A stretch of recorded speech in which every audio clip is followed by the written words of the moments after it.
be found on the district website. The meeting is now called to order.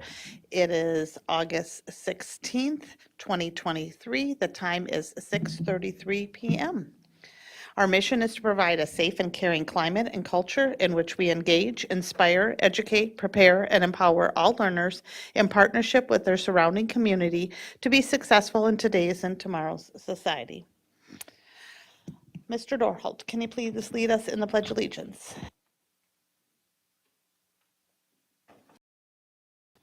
I pledge allegiance to the flag of the United States of America and to the republic for which it stands, one nation, under God, indivisible, with liberty and justice for all.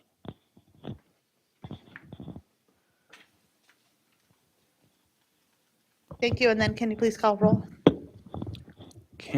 Scott Andresen, Here. Natalie Copeland, Here. Al Dahlgren,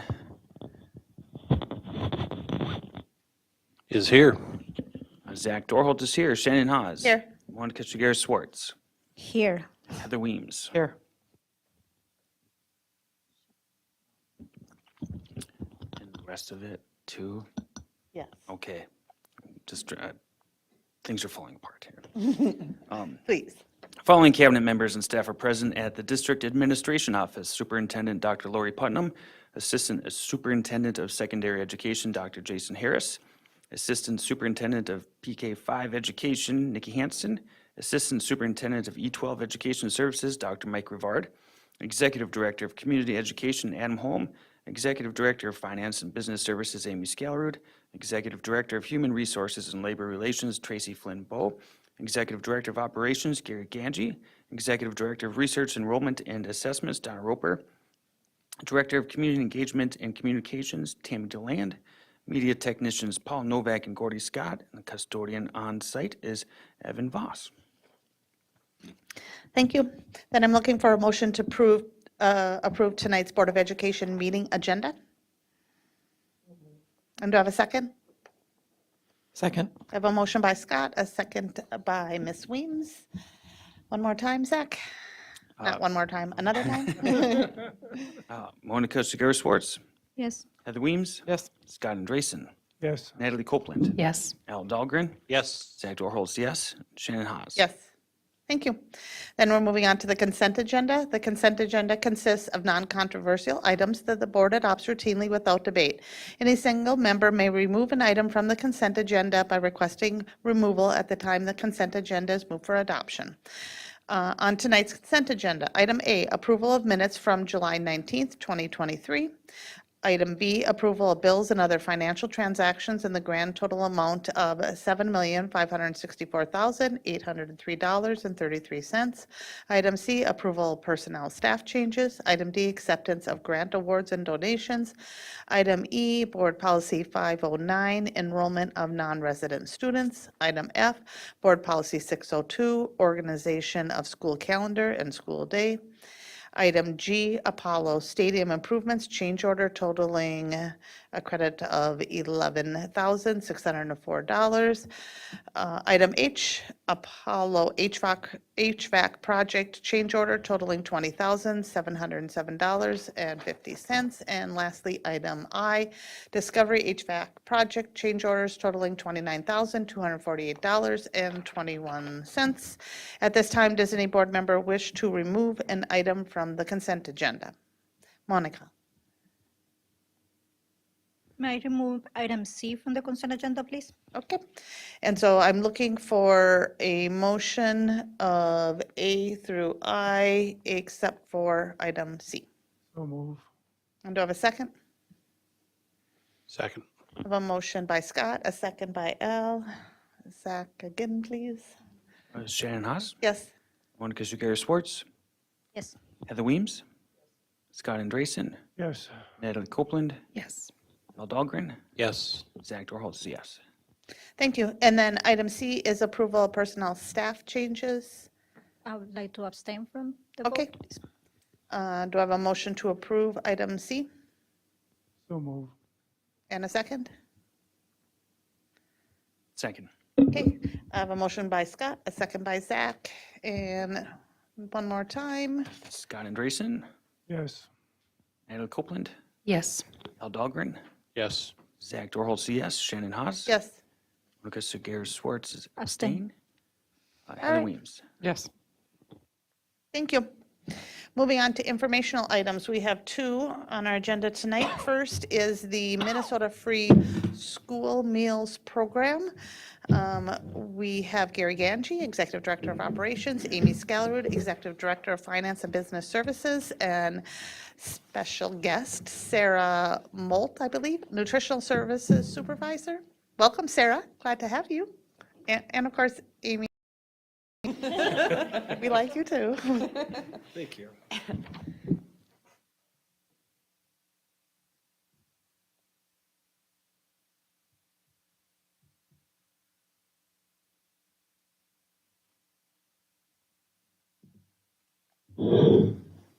Good evening, Chair Haas, Superintendent Putnam, members of the Board of Education. Tonight, we're here to visit with you about the Minnesota Free School Meals Program. Joining Amy and me tonight is Sarah Model, our Nutritional Services Supervisor. This can be Sarah's third year with District 742, and she's brought many positive ideas and changes to our meal program. So I'm really pleased to have her with us this evening. So what is the Minnesota Free School Meals Program? It's what it does, it allows us to receive state reimbursement so that each student can receive one lunch and one breakfast each day at no cost. Sarah will provide some additional information on how this will look in our schools, and Amy will provide some details on the funding.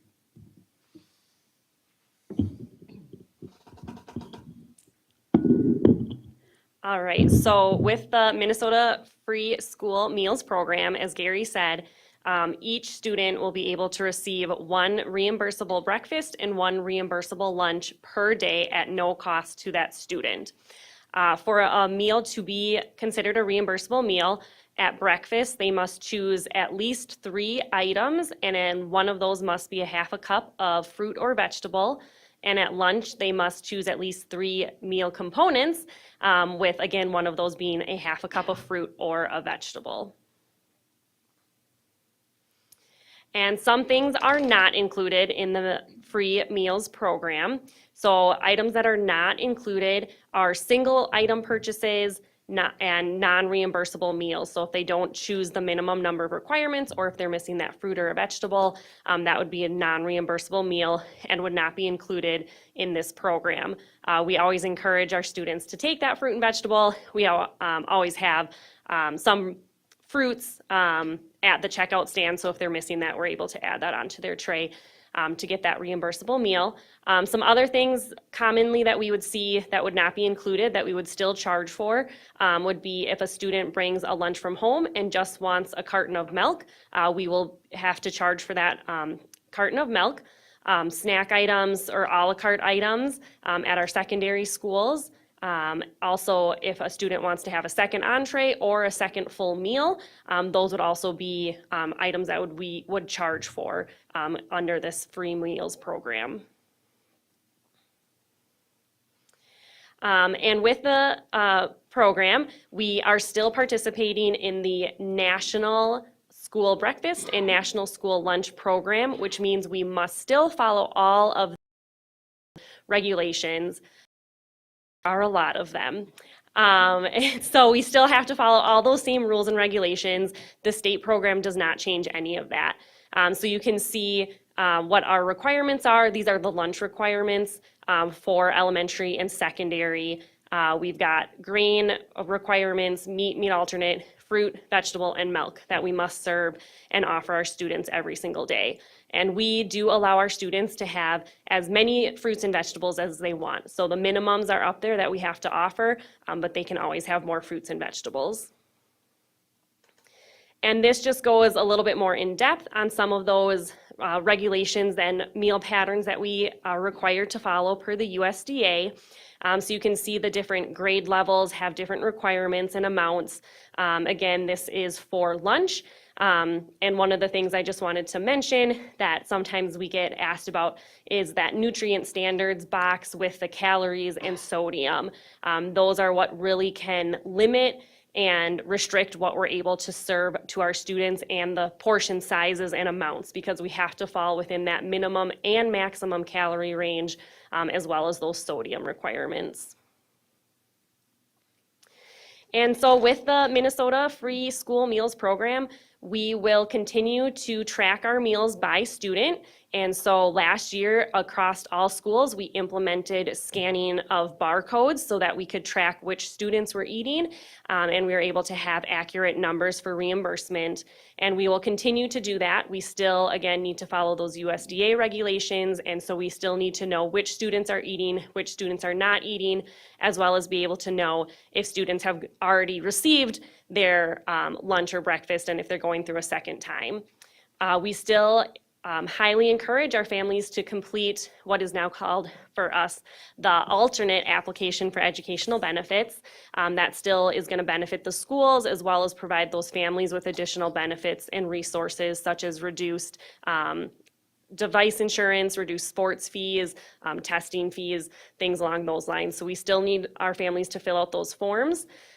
We will continue to provide a variety of fruits and vegetables every day to our students, and practice offer versus serve at lunchtime at all of our schools with a kitchen on site. And what that means is that we offer our students all of those meal components that we're required to, and we often have multiple fruits and multiple vegetables. Students are able to go through the lines and choose what they want, as long as they get those 3 minimum components and one of them being a fruit or a vegetable.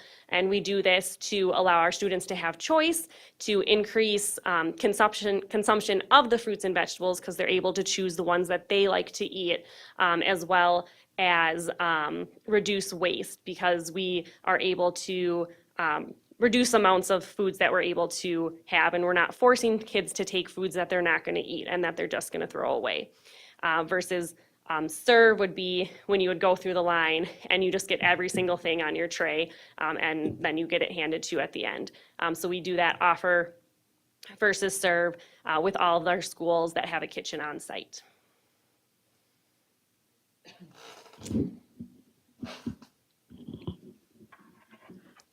So the new program with the state funding plan is pairing the state's funding with the existing federal community eligibility provision program. And so for those who've been on the board for a while, we've talked about this program a number of years ago. The difference now is that the state, there's 2 pieces. The state is funding that portion that wouldn't have been funded before. And then we know that the state has the compensatory hold harmless now, and we'll be revamping that formula going forward, which, as we saw post-pandemic, as we had concerns about many years ago, that if meals are free, that incentive to fill out that form is diminished. And so we saw that post-COVID with the free meals being served at the federal COVID relief program. And we saw that drop in compensatory revenue. So with the new hold harmless, we don't have those concerns. And so any school with the free school meals program that has an ISP percentage over 62.5 has to participate in CEP. And I'll explain what that ISP percentage is in a minute. We do have schools that meet that threshold, and so we would have schools that would mandatorily have to participate in the CEP program. Again, that is a federal program. That was a pre-existing program, similar concept to the Minnesota Free Schools Meal Program, so that we don't have that necessity to collect household benefit applications. Of course, Minnesota being unique in that compensatory money that's been historically tied to that. So the way they calculate it is they look at April 1st of the previous year, and they look at, you have to have an ISP percentage over 40%. The ISP percentage is the percentage of students who become qualified for free or reduced lunch based on direct certification. A family comes through via direct certification if they are eligible for the SNAP program or other indicators, and that information comes to us directly from DHS data. So for CEP, you can apply for individual schools, groups of schools, or district-wide. And once you're approved, that program approval is set for 4 years. I'm going to go to the next slide. So we did apply and were approved for district-wide CEP. There are some advantages to that if we had specific schools that were on CEP and others weren't. You would have to use the traditional application for educational benefits for the non-CEP schools and the alternate application for the CEP schools, which means we might have families who have children at both, and they'd have to be giving us the same information twice, which is extremely confusing and cumbersome. So fortunately, we met the, we were able to apply and receive approval for the district-wide CEP. And so under the program, regardless of whether we had been enrolled in CEP or not, we would receive those reimbursement rates from a combination of federal or state revenue under the new program. And so those rates you see are $228 or $273 for breakfast. There are 2 breakfast rates. The way the federal breakfast program works is it funds certain schools if they had a percentage of meals served in the first 3 months of the previous year over 40%, free and reduced eligible, then you receive that higher rate. And so we have some that fall into both. And so we are listing 2 rates there, and that's the reasoning. That continues to follow that same pre-existing program with the 2 different rates. And then the lunch rate there is $4.45. So with the way the CEP program works, there's a factor that calculates then how much of your meals come from federal reimbursement. So for us, we will end up receiving 99.86% of our meal revenue from the federal government, and 0.14% will be coming through from the state. That will then again be locked in for 4 years. Those rates will be at least that for 4 years. They would get adjusted if those percentages increase based on direct certifications, but it wouldn't go down. And then there'd be a new application and cycle after the 4-year period is up. And again, as Sarah mentioned, we still do encourage families to complete that alternate application for benefits, knowing that there's those other benefits to the family. To the families, and also that we still can generate additional compensatory revenue. While there's a hold harmless, there is still an opportunity to increase revenue if we end up with higher counts than previous years. So we won't go down, but certainly if we have higher counts and families complete those applications, there is still that potential for us to increase the compensatory revenue for the following year.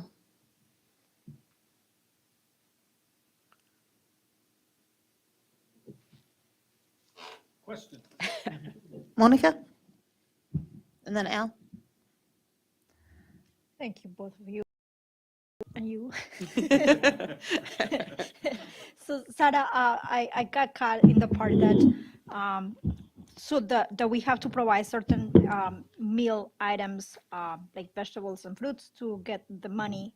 And then you were explaining how we're doing for not waste, because the first thought that came to my mind is like, okay, that's wasteful. People's not gonna eat what they don't wanna eat. So could you tell me a little bit more about, could you tell me again what you said about the waste part, what you're doing, and a little bit more about what other strategies are in place to encourage kids to eat what they need to? Yeah, so the only component that is required at breakfast and lunch is that half a cup of fruit or vegetables. And so we do provide at least 2, if not up to like 4 or 5 different fruits and vegetables at our meals, because they just have to take one of them. So we're hoping that by offering these variety, that there'll be at least one that the student will prefer and want to eat, because we don't want to just give them something that we know that they're just going to throw away. So we try to have a variety of fresh fruits and vegetables, as well as canned or frozen fruits and vegetables as well for the students to choose from, hoping that there'll be one that they prefer and they will eat. And then we just know as well from research and child development that just exposing kids to these fruits and vegetables every single day increases the likelihood that eventually they will eat them and try them. So having them on their tray even if they don't eat them the first month, the second month, the third month, that maybe by the fourth month of school, they'll be willing to try it as well. So it's part of that reasoning as well on why that fruit or vegetable is required for them to get that reimbursable meal. And do we have some sort of measurement about what's the waste on that? I have not done any like waste studies at this point. My staff do, kind of watch and see, okay, they really didn't like, this type of, the whole apples typically don't go over as well as the sliced apples. So let's either not get the whole apples, or if we get whole apples from the orchard, we're gonna get local ones this year, we'll slice them up before we put them on the line, because the kids will eat those better than the whole apples. So we do try to watch things like that, but I haven't done any formal studies at this point. Thank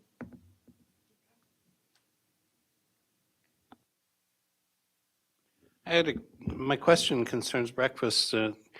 Didn't we, in the past, do a lot of serving of breakfast in the homerooms? And how do we do that can we do that? I mean, has anything changed? Yes, so as Gary said, this will be my third school year here, so I haven't been here for too long. But the past 2 years in our elementary schools, we have delivered breakfast to the classrooms. And we did that partially because of COVID and reducing the amount of people in the cafeterias and keeping kids separate.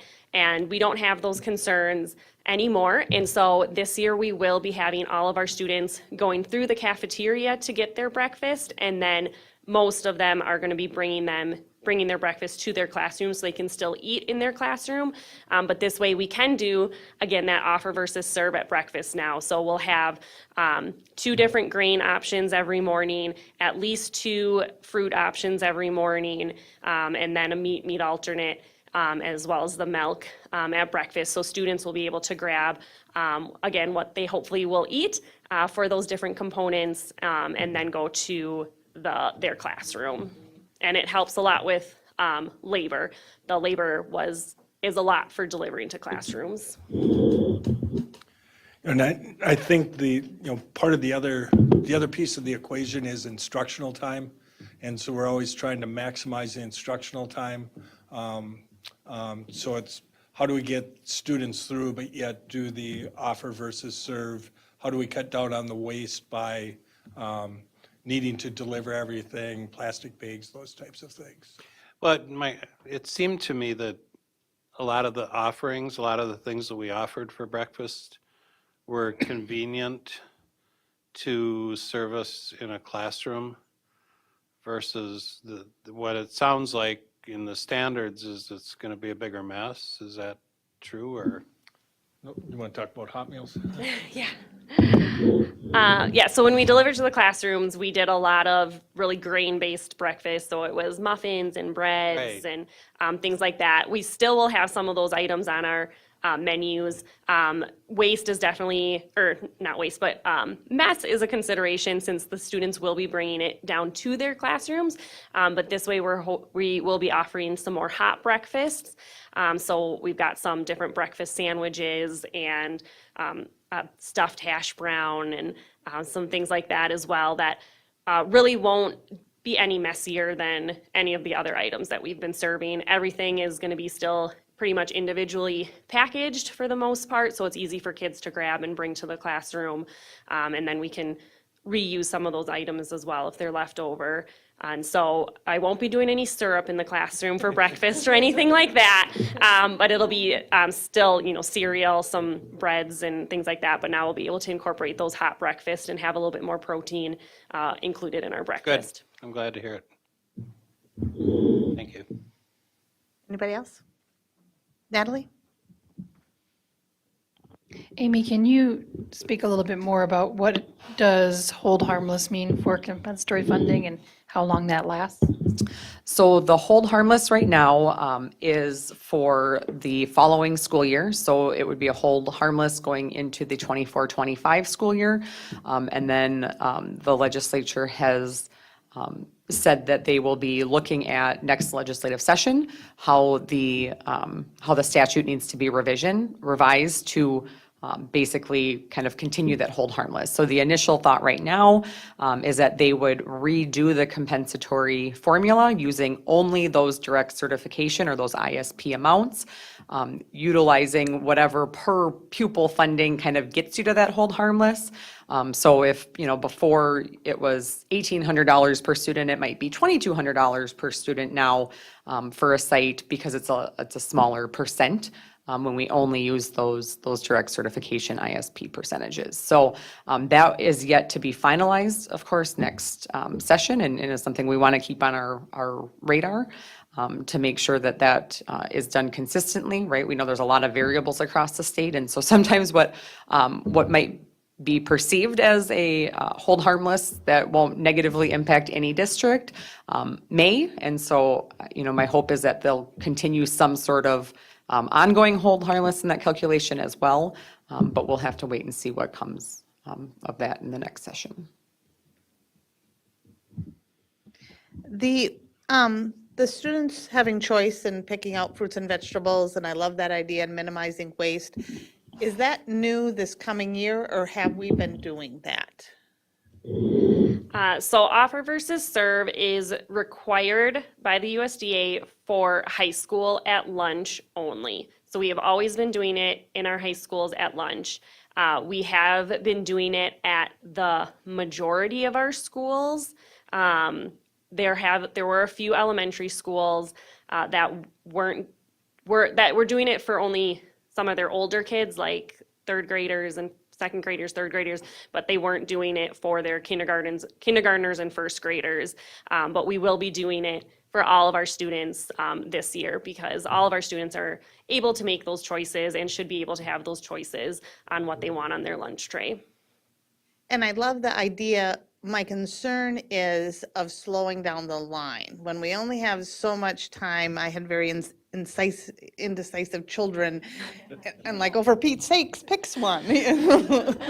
Yes, it is definitely a learning adjustment at the beginning of the year, but our cooks and our staff are really great at helping those kiddos to be able to make those choices, and they really do learn pretty quickly and are able to make those choices, and they get really excited when they are able to have those choices, because so much of their day they don't get a lot of choice and they have to do what other people tell them. So like I said, yeah, it will slow things down just a little bit at the beginning, but they'll learn pretty quickly. And especially food, kids tend to have pretty strong preferences on. Anybody else? Scott? Or? Yeah, I like the stuff on the funding, how it's going to all get paid for. It sounds like almost all it's going to be federal money because we qualify for some reason or other, and very little of it's going to be state money. What are the qualifications for this differential? So it's based on those ISP percentages. So has historically had higher free and reduced percentages, and particularly in the last round, this is probably the highest that ISP percentage would be, because we're basing it off of last year, and we know there was a lot of families who were still having financial hardship post-pandemic, and so that percentage of students qualifying through that direct certification program was significantly higher last year than it had been in previous years, and so that percentage is what drives that.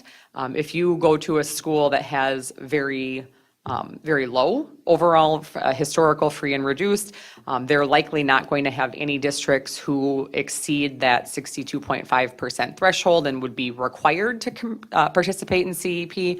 And then again, likely wouldn't participate, and you'd see the state funding the vast majority of their meals. So it really is driven by that underlying direct certified free and reduced lunch percentage. Okay, thank you, guys. Then moving on to discipline data review and intervention strategies. We have Dr. Mike Rivard, Assistant Superintendent of E through 12 Education Services, and Donna Roper, Director of Research, Enrollment, and Assessments.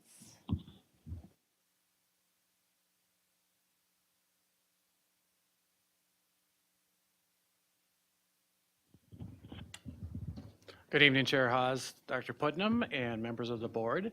Tonight, Donna and I will be spending time providing an overview of discipline data from the 2022-23 school year, spotlighting a few examples of some of the success stories that we've seen, and then outlining how all of this will impact our work moving forward into this coming school year. So as we prepare to reflect on our discipline data, our work is always grounded in the strategic plan. We know that students will make mistakes at school that will result in a response from an adult. In Latin, the word discipline has its meaning in the concept of instruction, education, and training. We know that students make mistakes, and it's our role to teach students to make better choices. So through partnerships with family, we continue to ensure all students feel safe and welcomed in our schools by supporting positive behaviors and following through on our strategic plan. In District 742, we have remarkable strategies to work with students and their families, and how we highlight those later in the presentation in a couple slides. However, we did want to do a quick review of how recent legislation is impacting procedurally our work with our students at school. So we know that as we enter into this coming school year, that pre-kindergarten through third grade suspensions will not be allowed. We know that there will be some exceptions for dismissals for the remainder of the day, but that is something that procedurally we'll be working at school sites. We know that we are going to continue to highlight our work on non-exclusionary policies and practices. We do this well, and we're going to continue to do it well and expand this so that we can find as much alignment across our schools as possible in sharing those policies and sharing the practices that we've done. New this year is that we do have to provide suspensions that they're reported to the Minnesota Department of Education within 30 days.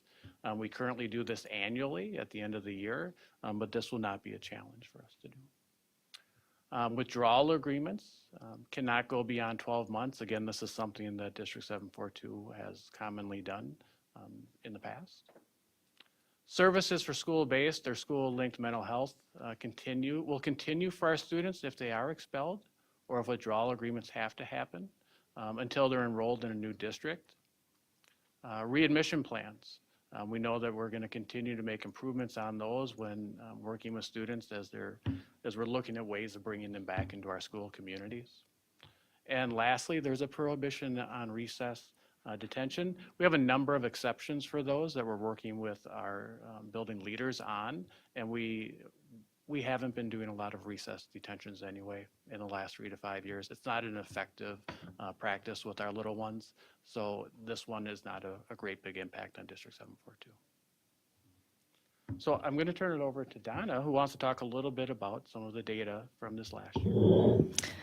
Thank you, Dr. Rivard. Good evening, Chair Hawes, Superintendent Putnam, and members of the board. I'm really happy to be here tonight to share with you some of our data that is sometimes really hard to look at, but really important for us to take a look at.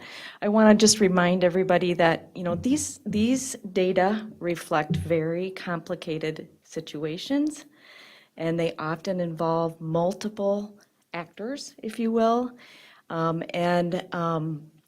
that we have processes in place in our schools that are really sensitive to the pre-suspension process. And we're going to talk about that later, but I want, as you look at this data, I want you to just really understand that we have very complicated reasons for suspensions, and they're not just willy-nilly kinds of things. The schools and classrooms have expectations of students that need to be safe and conducive to learning. I also want to just have you reflect on the trends and understand that we are not alone. Our data looks very similar to many other districts that I'm having conversations with. We know with the pandemic that our real first year in person, fully in person, really was this last school year. And so we think this is a good read. The 23 year is a good read of some impact from the pandemic.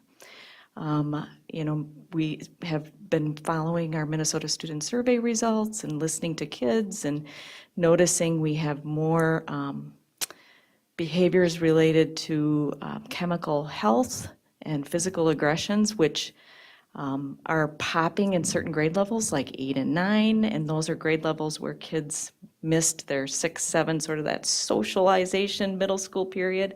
And those are some common things that I am talking about with my colleagues across other districts in this, that are digging in and looking at this data, as well as with our own internal teams. So the out-of-school suspensions, you can kind of see here, we've just laid it out by year, so you get a sense of the pattern of how these occur. The last bar on each of these years is just a reflection of the total number of incidents. The bar chart does not reflect the number of students, rather the number of actual suspensions by incident. And then you can see the number of individual students in the lower right hand corner. And again, this is activity from 2018 to 2023. And I think, well, the patterns kind of speak for themselves. And we'll go to the next slide. Just to show, we do look at the difference in suspensions among our student groups. And we see a very persistent pattern here as well. Even though we did have a small shift, we had fewer students who identify as Black suspended and more students who identify as white suspended, but still a pretty consistent pattern. When we look at the next slide, it's a similar chart to the first one you saw, just dealing with our in-school suspensions. And again, you can see the 2023 year, we did have more in-school suspensions than any other year. And again, the fact that the numbers are up in 2023 is really not surprising. And again, something that others and other districts are seeing as well. And many of us are kind of attributing a lot of these increases in behaviors to, you know, pandemic and kids not having had as much. Everybody's coming back and learning how to be social in appropriate ways together. So they're really trying to, you know, work on those social skills, if you will, and bring those along. And again, here, similar pattern in our differences in suspension by student groups. We had a significant decrease for Black students by 9.5 points. And then we had more in-school suspensions for our Hispanic and white students by 4.6 and 3.4 points. And so we look at our data, and then we also try to take a deeper dive and look at the schools. And Mike's going to share with you what they did at Madison this year.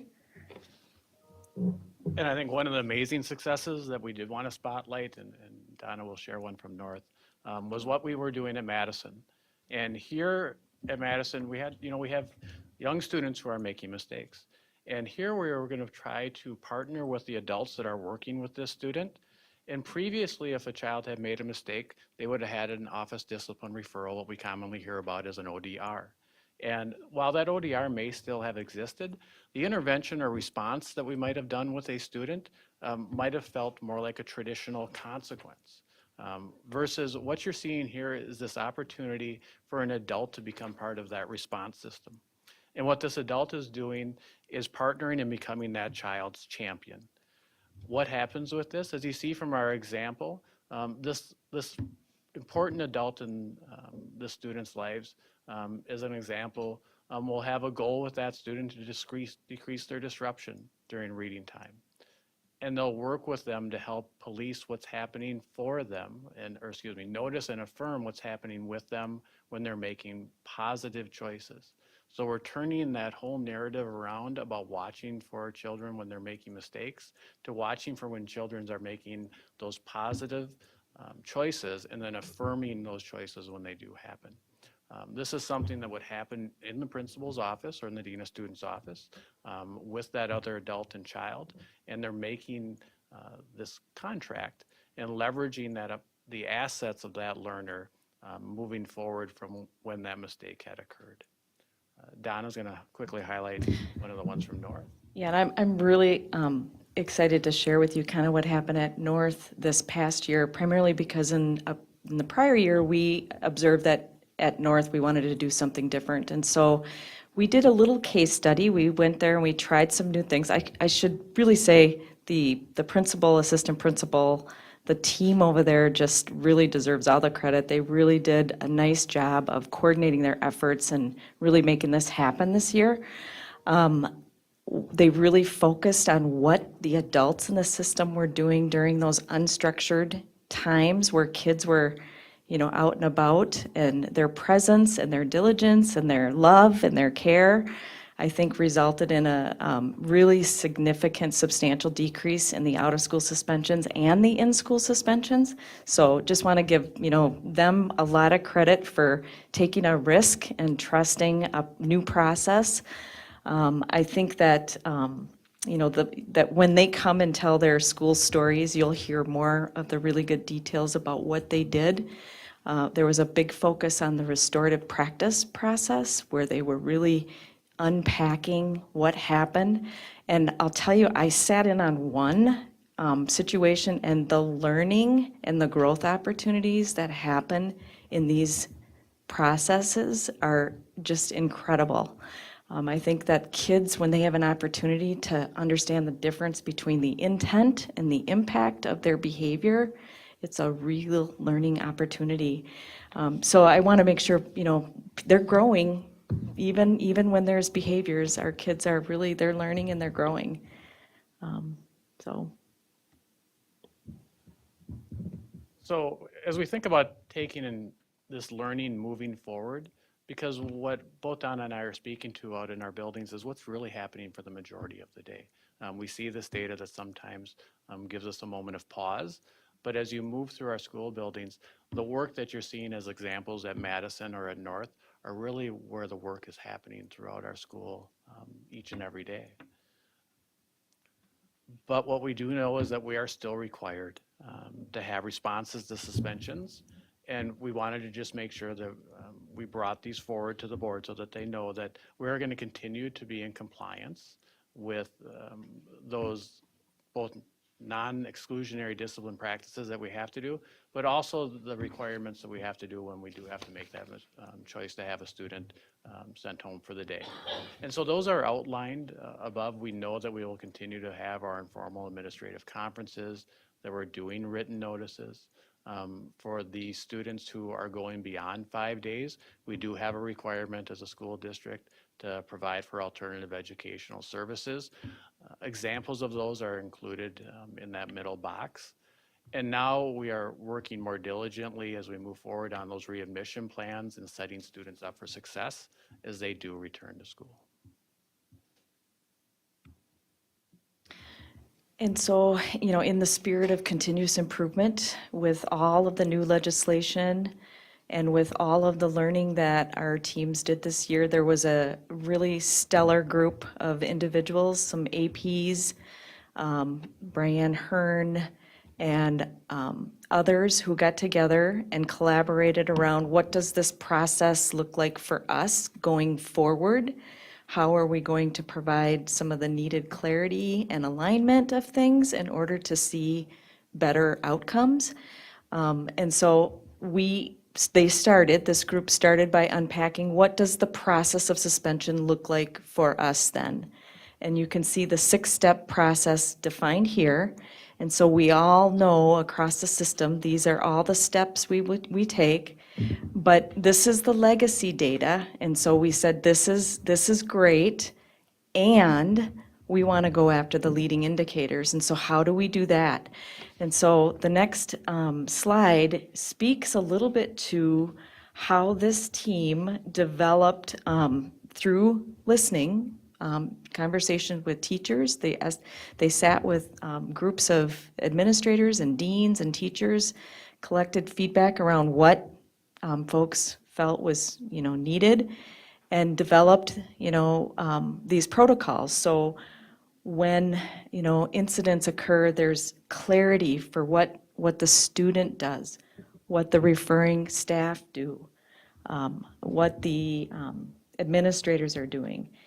And by documenting this and just making this really clear for all of the adults in the system and the students and families, we think we will be providing some structure and guidance for better, more meaningful activity around the behaviors. The aligning of our student response protocols is something our teachers in our classrooms really want. People want to know, how do we do this to help our kids? And so I think going forward, we're going to give this a try. This is our first year rolling this out. And we will iterate and improve on it as we go, but we think this is a good beginning. And we're really grateful to the teams that have spent a lot of time making this clear for our teachers, our students, our parents. This is a collective effort. Behavior is really tricky. There's a lot of different contexts that our kids are coming from and coming to. And so developing an understanding of those and then meeting them with consistency, care, and clarity is really, really what we're going for. As Donna and I were talking about this, we really wanted to be able to end on this idea of what our learning experiences are right now as we practice.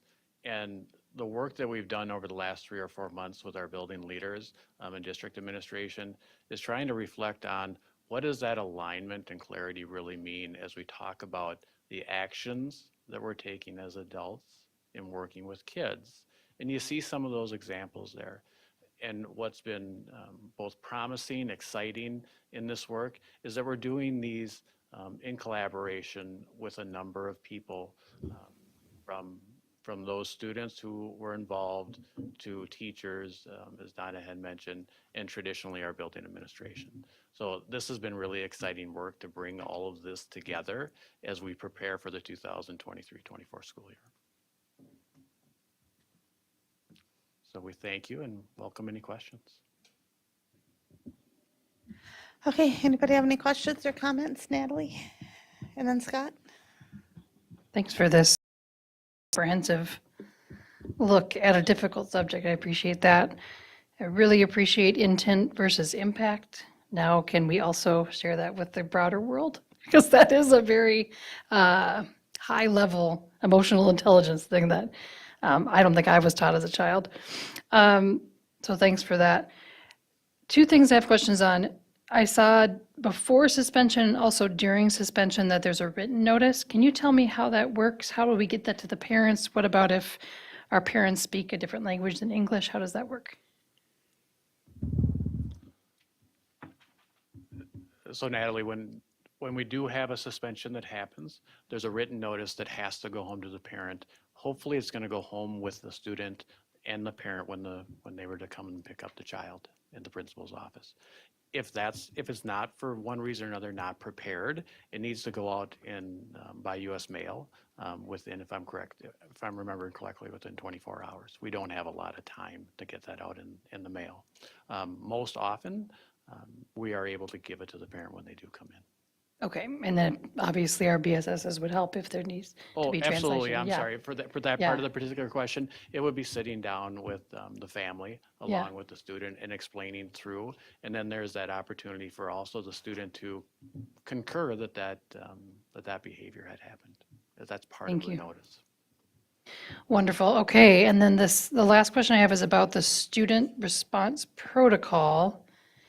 That's very clear, especially that one on the right. I really think that our students, like, I can think of my kids seeing it and being like, okay, if I do that, that's what I'm going to do. So how will we be relaying this to our students at all grade levels? So I'm gonna tell you, we're just getting this rolled out, and we have plans this next week to meet with APs and deans, and this will all be rolling out at the beginning of the year for all of, the stakeholders. So, it's gonna be through a conversation with students and advisory or homerooms or whatever in the beginning of the year as classroom teachers are setting, expectations for learning, so.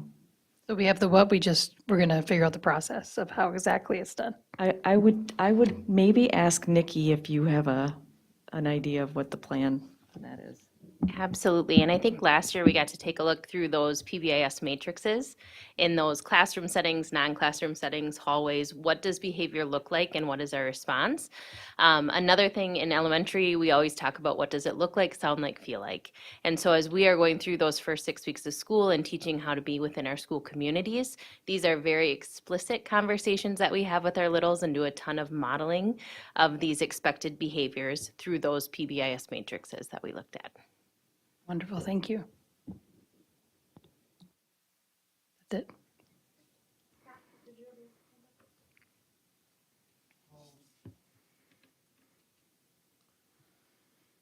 Yes, you mentioned champions. Who are champions?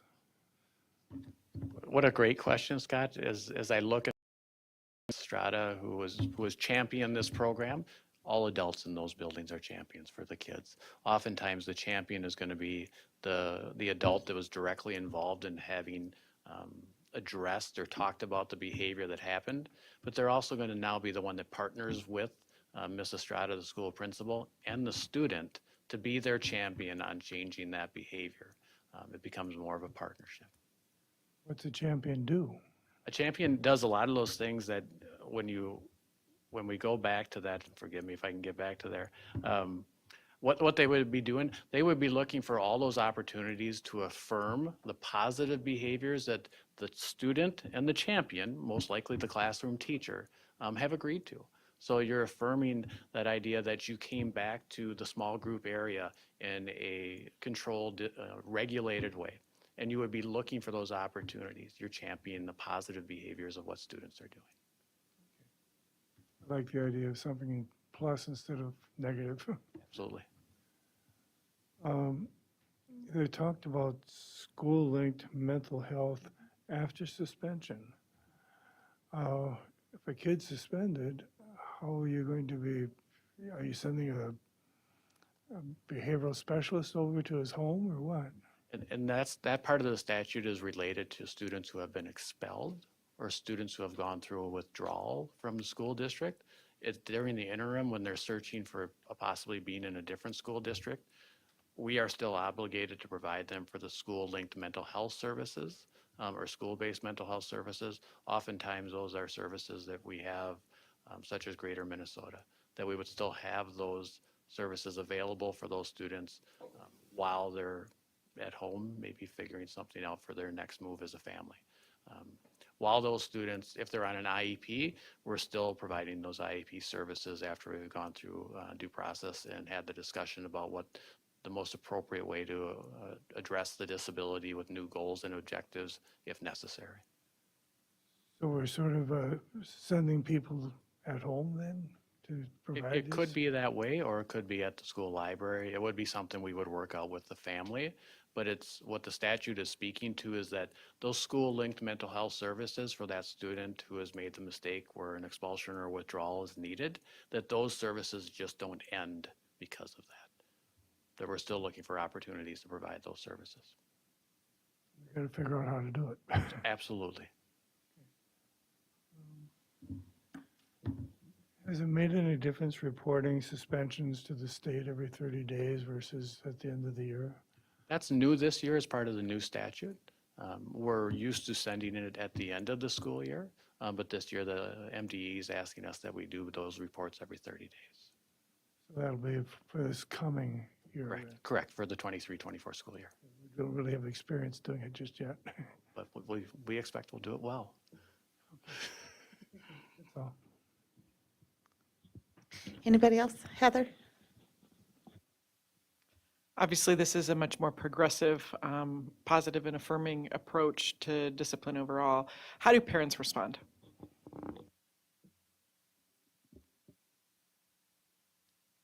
As a fellow parent, I know that working with families, and I would invite Jason and Nikki to join in this conversation too. Parents who have had this opportunity to look at restorative ways, 99% of the time are very appreciative of that opportunity to be looking at that their child had made a mistake. Obviously, we've had discussions about how the code of conduct and higher level of mistakes, those restorative practices are still there as opportunities, but we also know that we're going to still have to have an administrative intervention that might not feel as good like it has in the past. But I think now we spend as much time thinking about how are we looking at instructional and restorative possibilities to help the student work forward from that mistake. And I would invite both of you to add if you'd like to. You don't have to. No, I think Mike did a nice job of explaining that, and I think it is all in that partnership and relationship with the family.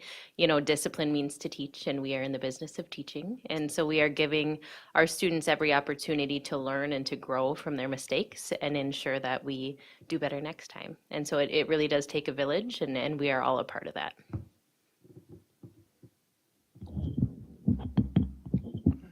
I think one of the biggest things with that is creating that partnership with the families.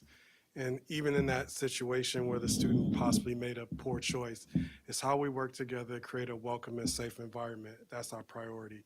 And so when we're meeting with students and teachers and families, it's always that piece because we have to create that environment around learning. And so talking to those families and when we sit down, how do we partner? The student made a poor choice.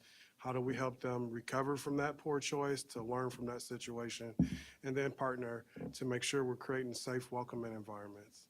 And so Monica looked across and said, speak. So, and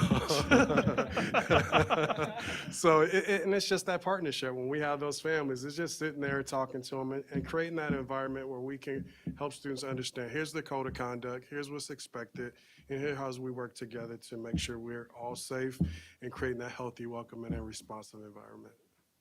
And Heather, I think that's what you just saw, I think is exactly what a parent will have when they sit down with the building leaders in our school district, that we're looking to partner with folks and look at ways of how we're moving forward while still addressing those concerns and everybody being safe.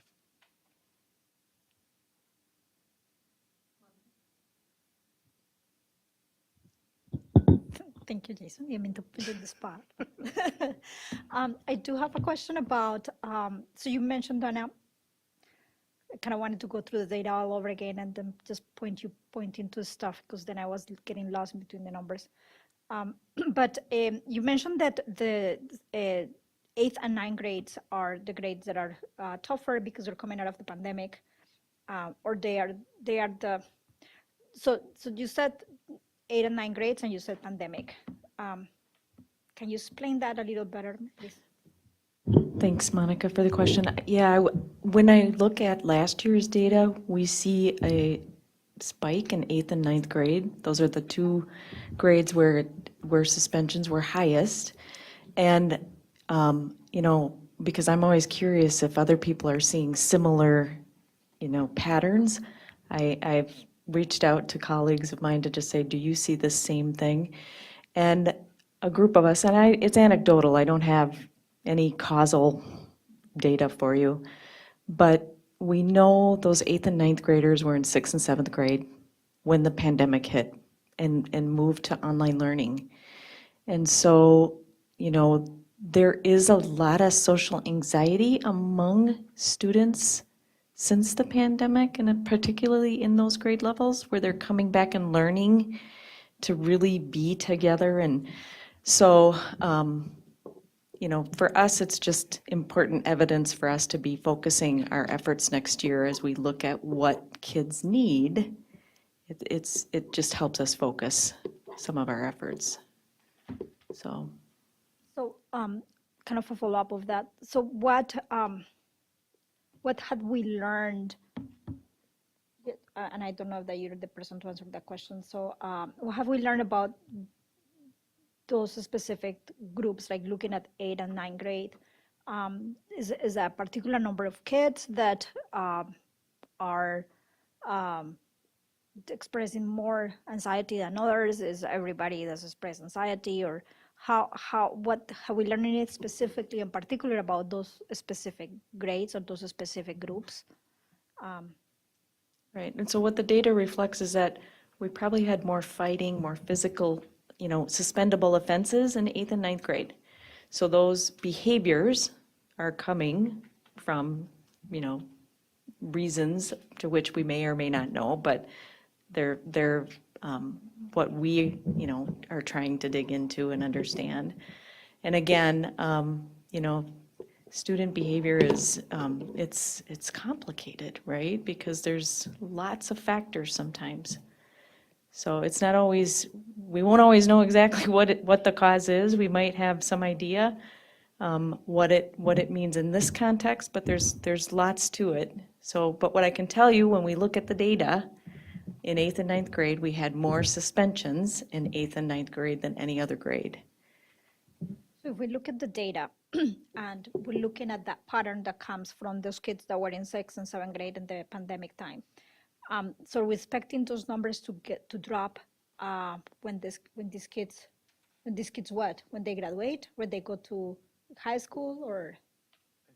As I reflect on the questions, Monica, what I start to think about is all of those skills that we've worked with students on, and I look right to our screen when I think about that, and those 2 years where some of those skills might have been lost or not being practiced daily like they had been when they were in a school setting on a regular day. And I know that by us as a school team working on these skills related to reflection, restoration, and instruction, that we're going to be able to have the students in 8th or 9th grade, or any students for that matter, but for those students especially, that we have to make sure that we're working on these practices with them. Without that, they possibly, your question about what happens as they move on, they leave us not necessarily having these skills in place. And it's one of our goals to make sure that they do. And yeah, that was kind of my next question that you anticipated, that I'm wondering if this is corrective, if that could be, if this is corrective, is that something that happens developmentally and specification, then now they're going to deal with that the rest of their lives? Yeah, I think it's developmental.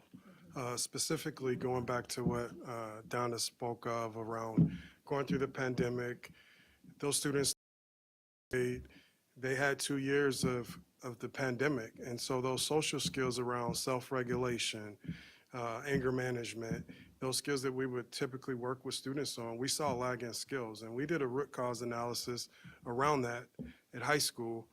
That 9th grade year is that transition year, and you saw just some of the lagging skills where kids they couldn't control their emotions. And over time, from 9th to 12th grade, you see that decrease. You see less suspensions, less behavior in the 11th and 12th grade, but that 9th grade year, for those students, and specifically with the pandemic, they were lagging those skills. And as we continue to see in history with 9-12, those behaviors subside, the students learn those skills, they mature within that time. And when you look at the data around 11th and 12th grade, you see less suspensions, less of those behaviors. That 8th grade, I think that was truly the pandemic, and it could be the cohort of students in that group. But for that 9th grade, we know those were lagging skills around the social emotional pieces. And it led to a higher number, not just within our district, I think across the state, kind of what Donna talked about. Thank you. One more question. Oh, Okay. one more question. Yep, go ahead. Sorry. So the other piece that I was looking at the data is when you have data that is separated by race, and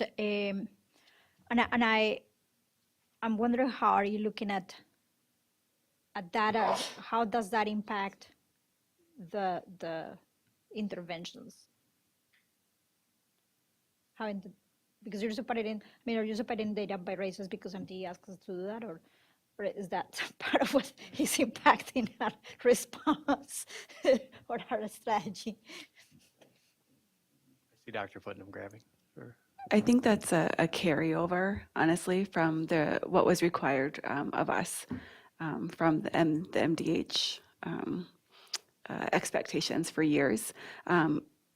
We certainly look at it by other student categories. So we look at it by free or reduced lunch. We look at it by gender. We look at it by ability or disability. So we do look at it across a broad category. And then to your question, we look at different interventions to try to, Jason said that root cause analysis, right? So if we're looking at, and it also ties to PBIS, right? We look at the data and we say, well, this group of students at this specific time, or whatever we see as the factors, and then we try something.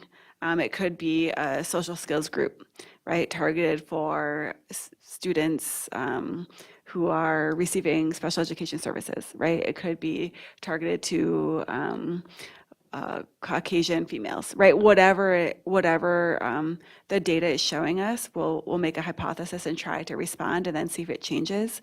But please know that just because we listed only race here, that's not the extent of what we look at. It's just simply what the board is used to seeing, because it is what was required of us by the Department of Human Rights in the past.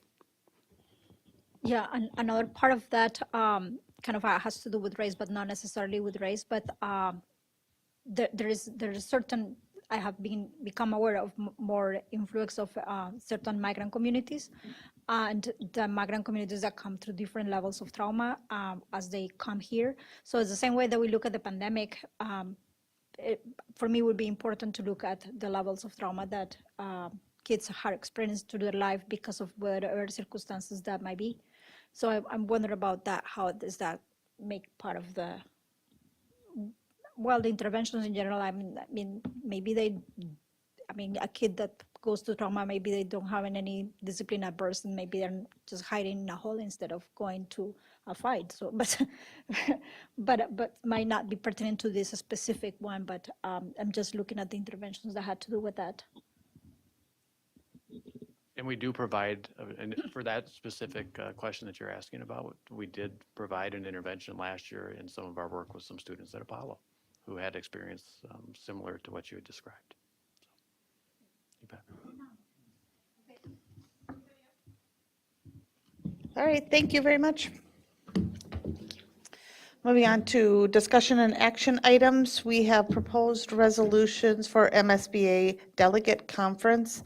Board Member Al Dahlgren presenting two resolution proposals tonight, and we're going to get them pulled up.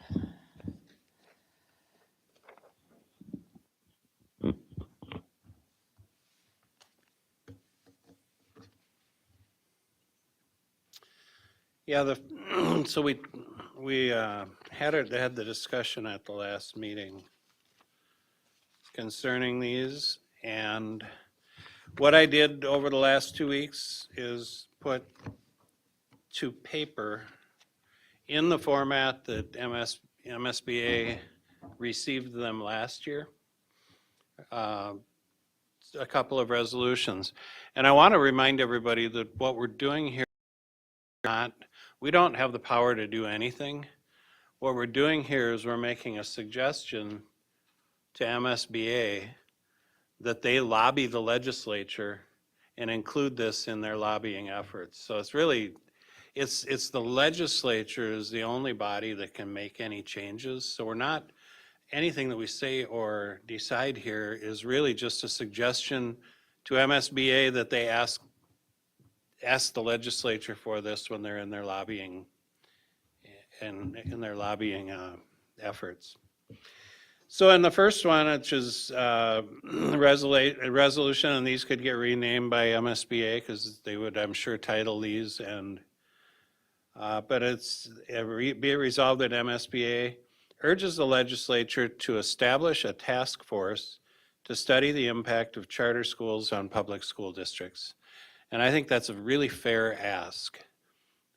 Again, 30 years ago, the legislature established the charter school system, and it really hasn't been the impact of it on public schools hasn't really been looked at in a major way since, and the impact has been significant, especially on metro school districts. very little on outlying school districts, but on metro school districts. And also, in the last 15 years, 10 years, the type of charter school has evolved from a small laboratory of learning that would be something different, a different educational process for your kids. It's evolved now into more of a corporatized, large replacement school system where we're coming in with 700-800 student schools that aren't significantly different. And if you look at the ones in the St. Cloud area, all of them perform significantly worse on MCA tests than the St. Cloud School District does. So we are losing students to a system of replacement schools that isn't doing as good a job educating students according to the state MCA testing as we are. And so all we're doing is saying, hey legislature, would you please establish a task force to take a look at this and make recommendations. The topics that we want them to address would include the process, rate, and impact of approving new charter schools on local public school districts, defining a level of market saturation for charters and a possible moratorium on the establishment of new or expanding charters in markets that are saturated. And what we're looking at there is what percentage of students should the charter schools that are located within the boundaries of a school district, if you take the total number of students, what percent of the public school system should that be to be considered a saturated market? We are at 12% in the St. Cloud School District, so it's about 1,200 students are enrolled in the charter schools that are within our boundaries. There's 2 more schools approved, so that number could go up to 1,500, 1,600, 1,700 students in the near future. And how many students should a public school district have to lose to this other system of schools before the state steps in and says, hey, that's enough. We're funding us. They're taking revenue away from us, and then they're funding other schools to replace us, and those schools aren't performing as well as we do. So it's kind of a question that needs to be asked and needs to be looked at the very least. The establishment of accountability standards and educational outcome expectations, as well as the enforcement of charter commitments. Providing prorated compensatory funding to public school districts for charter students that re-enroll after the October 1st deadline. And what's happening there is students are enrolling in a charter school. After October 1st, the families are saying, hey, this isn't working out for us. We're going to re-enroll our students in District 742, but the funding is staying with the charter schools. Providing equitable facilities funding options for public schools. Charter schools are paid for by lease levy dollars that are paid by the state. So the state is funding the school buildings for the charter schools. There's nothing comparable within a public school district. If we need a new building, if our enrollment is growing and we need a new building, there is no way for us to get a new building unless we go out to the public and pass a referendum. Charter schools are paid for, they build the schools and then sign leases, long-term leases, and the state pays the lease for them. So again, you're establishing this system of replacement schools that's being paid for by the same people that are paying for public schools, and I question that. And the last thing is the impact of charter schools relative to integration efforts, and I know we had some discussion last week about this. And Monica, I know you asked to have that removed. I couldn't totally remove it, but I removed most of the content of that and brought it down to some very simple questions. I think there's some fair questions to be asked. And again, all we're asking for is a task force to look into it. We're not making any suggestions. Charter school saturation, 31, so I really can only just read this right now, but 31 years after the establishment of the first charter school in Minnesota, we are urging the legislature to revisit the impact of the charter school legislation. While we recognize the value of charter schools in the original intent, we urge the legislature to identify and revise the parts of the charter school statutes that have been harmful to public school districts. In recent years, in the St. Cloud School District, we've seen substantial growth in the number and size of charter schools. Even so, additional charter schools have recently been approved. This growth in charter schools results in a substantial reduction in revenue for St. Cloud Public Schools. Since per pupil funding follows the student to the charter schools, when the state approves, for example, a new 500-plus student charter school, with the majority of students being enrolled from the St. Cloud District, it causes substantial and unmanageable shifts in budgets and erodes our ability to support our programs and our current infrastructure. It appears as though the state originally intended for charter schools to be small laboratories of education, but with the maturation of the charter school industry, the state is now funding the proliferation of large organized replacement schools. These schools are targeting large metro school districts. The schools opened are self-regulated with less accountability and in most cases are not showing the resulting improvement in student performance.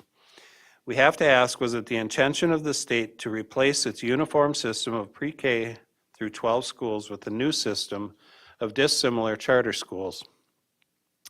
With required differentiation as part of the charter approval process, wouldn't this new system of schools be in conflict with the constitutional uniform system of public schools?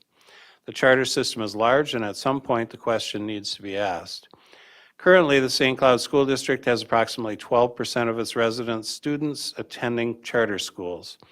With additional charter schools being approved and with planned expansions of current charters, we anticipate the number of charter school enrollment losses to grow. Minneapolis and St. Paul, which are actually more mature markets, are now over 20% resident students enrolled in charter schools. So the first point would be we ask MSBA to support us in asking the legislature to determine and set a level of saturation in any school district for which no more charter schools will be approved within the district boundaries. So we're not asking to close any of the current, we're just asking them not to continue to approve and erode the ability of school districts to do their work. Accountability standards. In the Constitution, the stability of a Republican form of government, depending mainly upon the intelligence of the people, it is the duty of the legislature to establish a general and uniform system of public schools. The legislature shall make provisions by taxation or otherwise and will secure a thorough and efficient system of public schools throughout the state. Charter schools, by their very nature, are not uniform. Charter schools are intended to be laboratories for learning, test sites for new and innovative ideas. Charter schools must also differentiate from public schools by including one of the following: increasing learning opportunities for all pupils, encouraging the use of different and innovative teaching methods, measuring learning outcomes and creating different innovative forms of measuring outcomes, establishing new forms of accountability for schools, create new professional opportunities for teachers, including the opportunity to be responsible for the learning program at the school site. However, even so, in statute, the primary purpose of charter schools is to increase learning and student achievement.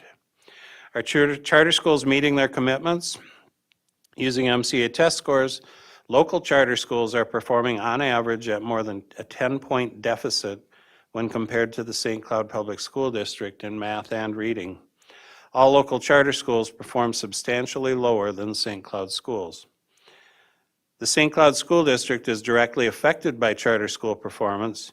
Students who attend K-8 or K-6 charter schools and then enroll in the St. Cloud School District secondary schools come to us significantly behind.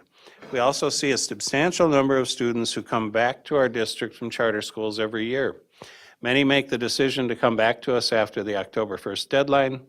The compensatory funding then stays with the charter school, and the additional costs, including remedial education to bring these students up to the level of their peers, is a direct cost to our district, while the charter school retains the additional funding.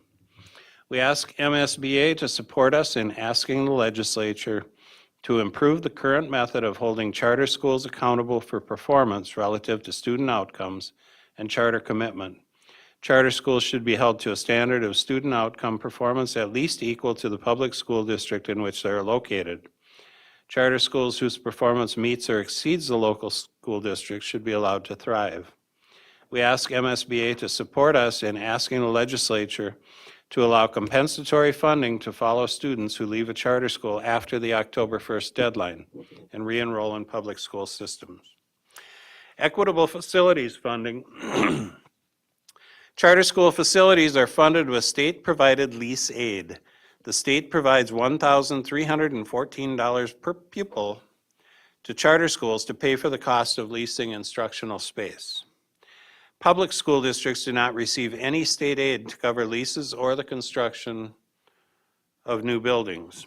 Public schools must use lease levy authority, which is currently $212 per pupil, or seek a voter-approved referendum if enrollment increases or shifts as there is a need for additional space. For public districts near the lease levy cap, or if a referendum does not pass, there is no other option to provide funding for additional space. We ask MSBA to support us in asking the legislature to provide equitable facilities funding to public school districts through state aid and/or increasing the lease levy authority to $1,314 per pupil to match what charter schools receive. And then the impact of charter schools relative to integration. The St. Cloud School District is a racially isolated school district. Because of this, we receive over $2.7 million in funding from the state of Minnesota and local levies. These funds are for the purpose of providing opportunities for integration within our district and immediate surrounding area. Charter schools increasingly are being approved which are catering to members of a single race or culture, increasing segregation. As the state is providing millions of dollars to enhance integration in our public schools, it is at the same time approving and funding the proliferation of segregated charter schools. We ask MSBA to support us in asking the legislature to examine the role of race and culture in charter schools and the impact it has on integration efforts within public schools. And that is it on that one. The rest of the pages behind for charter schools, but what we'd be looking for there is, first of all, if we want to have a discussion on any of the information in there, and then looking for board approval. It isn't a board approval type. It's not a resolution in the sense that we all sign it and it's an official document of the district. It's more just an informal vote to say when this is brought to the MSBA at the delegate conference, it can be brought as a resolution from the St. Cloud School Board and not just an individual. Good. And then Natalie?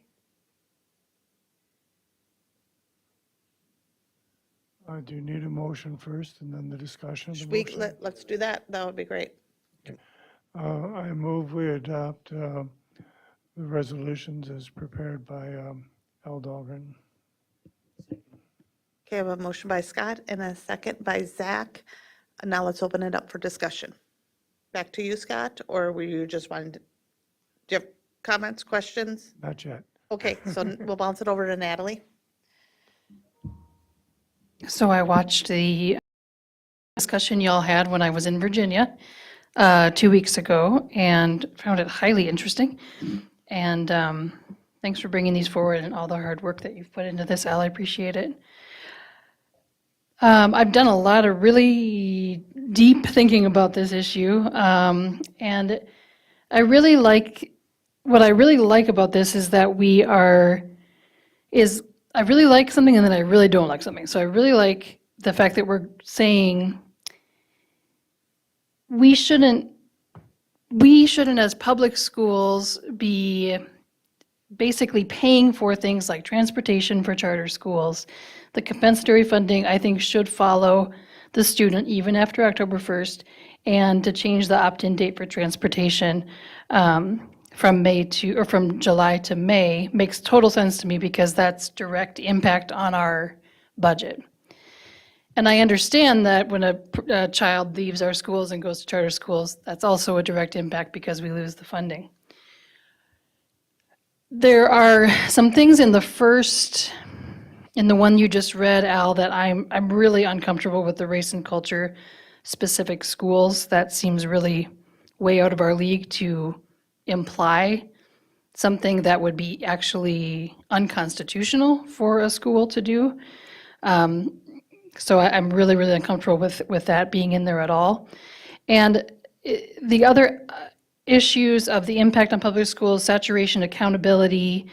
Lease levy is the other thing under that I do like. So just from me saying what I would like to do, I would rather see one thing be brought to MSBA and have it just be about the funding and not be about a whole task force to study. I don't think it's really our purview to be asking for that, nor do I think it's going to have any direct effect on us in the near future. But I do see that there are these things that we could go after that have a direct effect to what we have on our yearly budget. So that is my feeling about the issue. Let's go, Al, because I think you're going to go in response to that, and then Monica. My response to that is that on the race and culture piece, the line that you're kind of referring to is a line, I didn't even write it. I took it right out of a Minneapolis, or out of a St. Paul, what's the St. Paul newspaper? Pioneer Press. Took it right out of the Pioneer Press, out of an article in the Pioneer Press that said that, it was stated as a fact in there, and I don't think that I stated it as a fact. Well, let me find it here. Amy, would you mind scrolling up to the? The line charters are being approved, which are catering to members of a single race or culture, increasing segregation, was taken right out of an article in the Pioneer Press that was written about this issue. And down in the Twin Cities, the race and culture piece is a really big piece of the discussion that's going on with charter schools. And that's part of the reason I don't feel comfortable just totally ignoring that as an issue. It is an issue here in St. Cloud, and it's becoming more of an issue here in St. Cloud with the current ones that have been approved. So I think that it's something that needs to be in there, and I'm not suggesting that we answer the question as to what needs to be done. I'm just suggesting that this legislature examine it. Just, hey, take a look at this. Is this occurring? You are giving millions and millions of dollars to the public school districts to increase the levels of integration within the school districts. And at the same time, you are approving schools which are very racially isolated, and a lot of them are culturally divided. I mean, one of the top performers is an Asian. It's like 98% Asian students, and I'm not making a statement whether that's good or bad. I'm saying someone should examine what we're doing. If we're going to spend millions to integrate, then why are we spending millions to segregate at the same time? And are we not kind of having a fight with ourselves within the state when we do that? So I don't have any answers on that one, but I don't think that it's right to just ignore it completely and say that there is no discussion to be had there. I think there's a lot of discussion to be had on those issues, but I don't have any answers. Monica? Well, on that topic that you're just mentioning, I think that we can stay the whole night. discussing around that. So, and trying to agree or not. I'm not sure that the purpose right now here is to agree or not in a specific view about that topic. I want to go, in terms of this, I want to thank you for the work that you put on this. This is great. I really like that what you have done with it. I have some points that I so to Natalie's point about the study, I wanted to start there. Even if we go through what we want them to study or not, I do wanted to start with a question about, is that what we want to be? Do we want to advocate for a task force to study the impact of charter schools at public school districts? I think that when we had that conversation, I remember you and I having that conversation ourselves about this.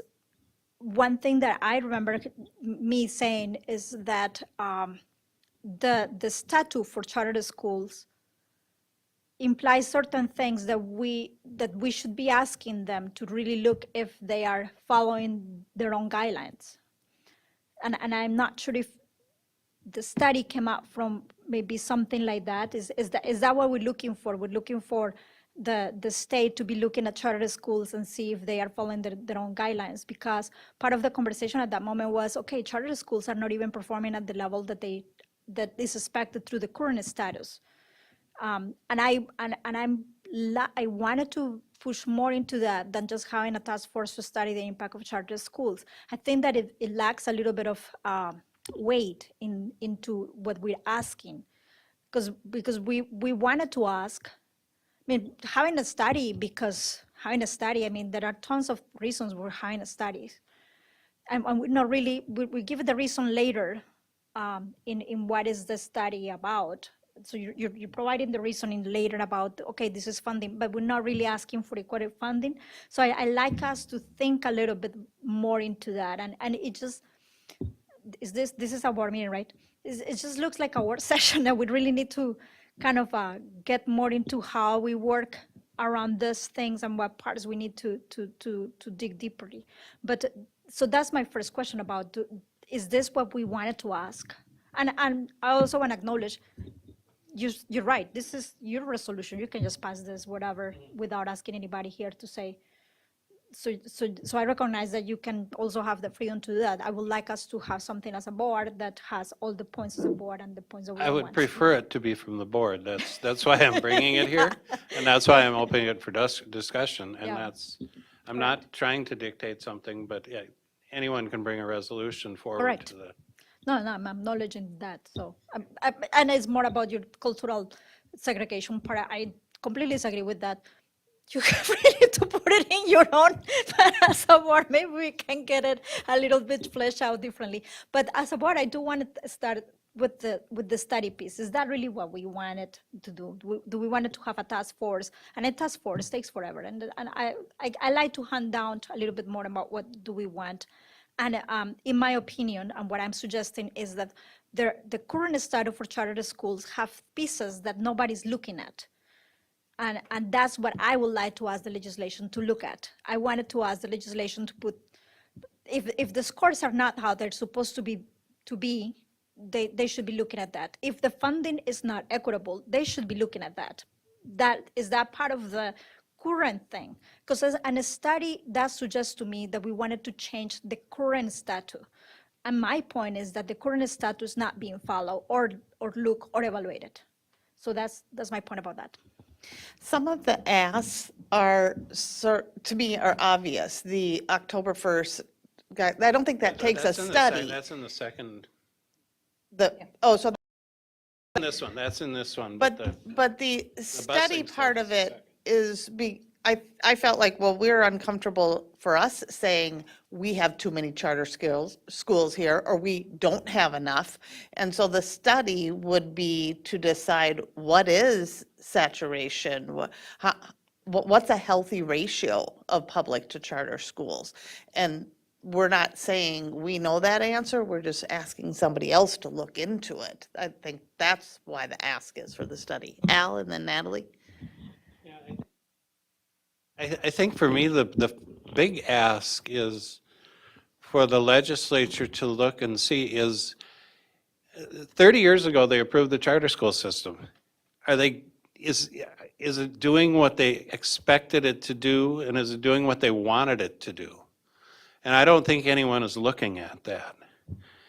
And what's ending up happening as the charter school industry matures and they become these large replacement schools is the state is funding a system of schools that's replacing the schools that they're already funding. And that doesn't make sense to me. It's like Dairy Queen opening another ice cream shop next door. It just, Cashways and Cobans. I mean, I'm just going to say that. it just doesn't jive for me.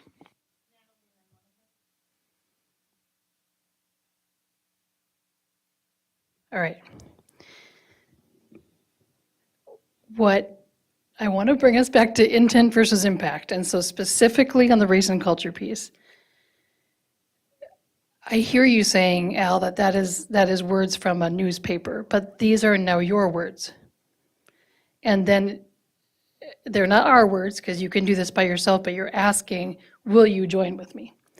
So the impact that I see in that is that we are saying that some charter school somewhere is saying all are welcome, but really only certain people are welcome, which is illegal. It's not constitutional. So de facto, we're saying that people are in the wrong by what a charter school is set up to do. But what charter schools really are is parent choice. I'm not advocating or not advocating for that, but even in our own district, yes, we have some charter schools that are mainly of one ethnicity, but that's not because that's what the charter school is set out to do. It's because that's who has gone there. In fact, there's a charter school in our district that used to be all one ethnicity, and now is almost another ethnicity, and it's the same charter school. So it's not. I think when we bark up that tree, that's going to be really ugly for that to even hit anywhere that's what we want to do, because it is such a issue that everybody will have an opinion on, and it is a hot topic.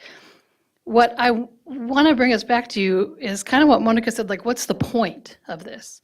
So I think brilliantly, when we were all able to, especially you, Al, say, we need funding for the cross subsidy, then we got 50% of it.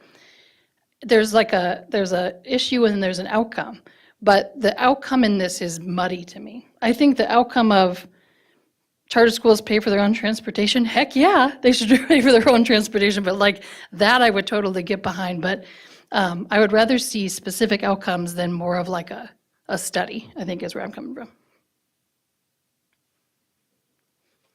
I'd like to bounce it over to this side of if you guys want to chime in. I do want to say, I am a huge advocate for parent choice. But I support this wholeheartedly, each one of those. But again, parent choice, absolutely. Don't get that confused that, that it's A or B. I support parent choice and I support all of this. Can I respond to that? Can I? Yeah, Al, Natalie, and There then was let's a- bounce it over here. Is there a hang up on the word task force? Would it be better if it just said urges the legislature to study the impact of charter schools on public school districts?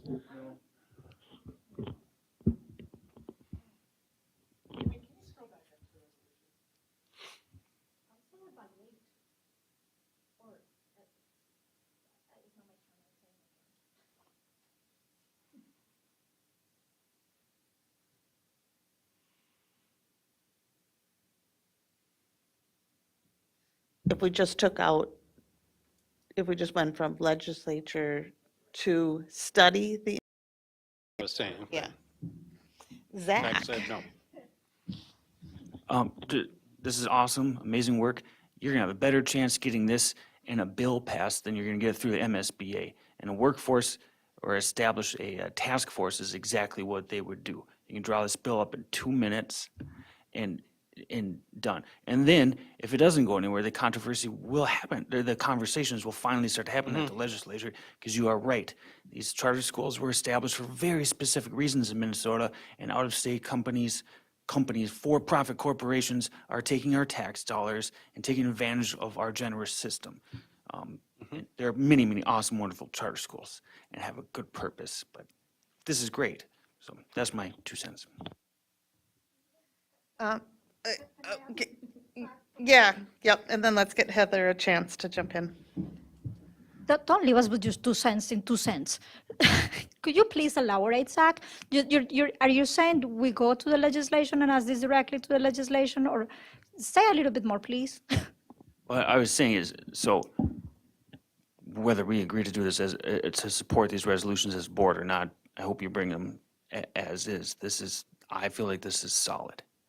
I also think, knowing MSBA and how they operate, unless there's some allies that are ready to jump on this in the moment, and there might be, I don't know. This language you could almost put into a bill and get it, into a committee hearing at minimum in the legislature this next session. And I feel like that would be, they do that quicker than MSBA maybe. So I just think this is, and I would almost be curious if this actually exists. I think this conversation is somewhere, but people are very shy and timid because they see within other districts or areas, there's a lot of controversy about that.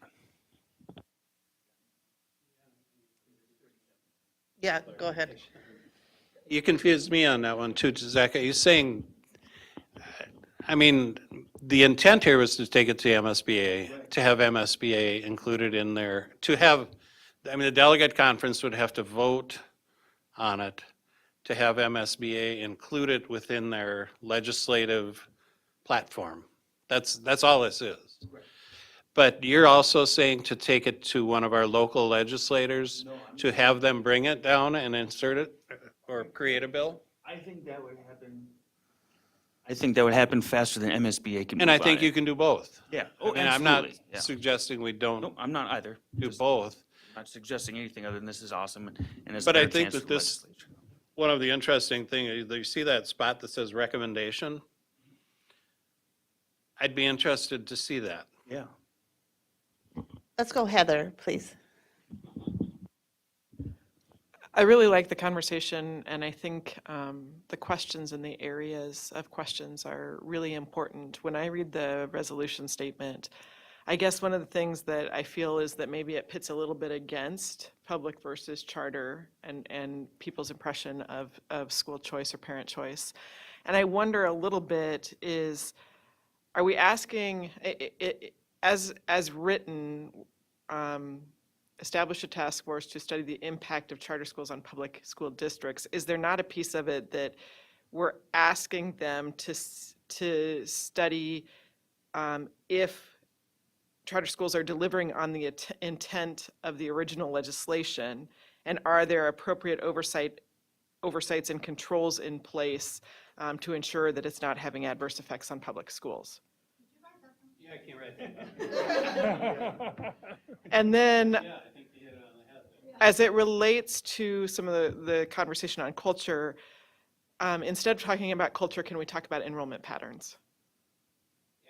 And does that change the tone and tenor to say, again, we're asking them to look at the impact or the intent, and are they seeing consistent enrollment patterns that are delivering on the intent of the original charter school legislation? And I'm not very familiar with it from 30 years ago, but that's just a couple of my comments.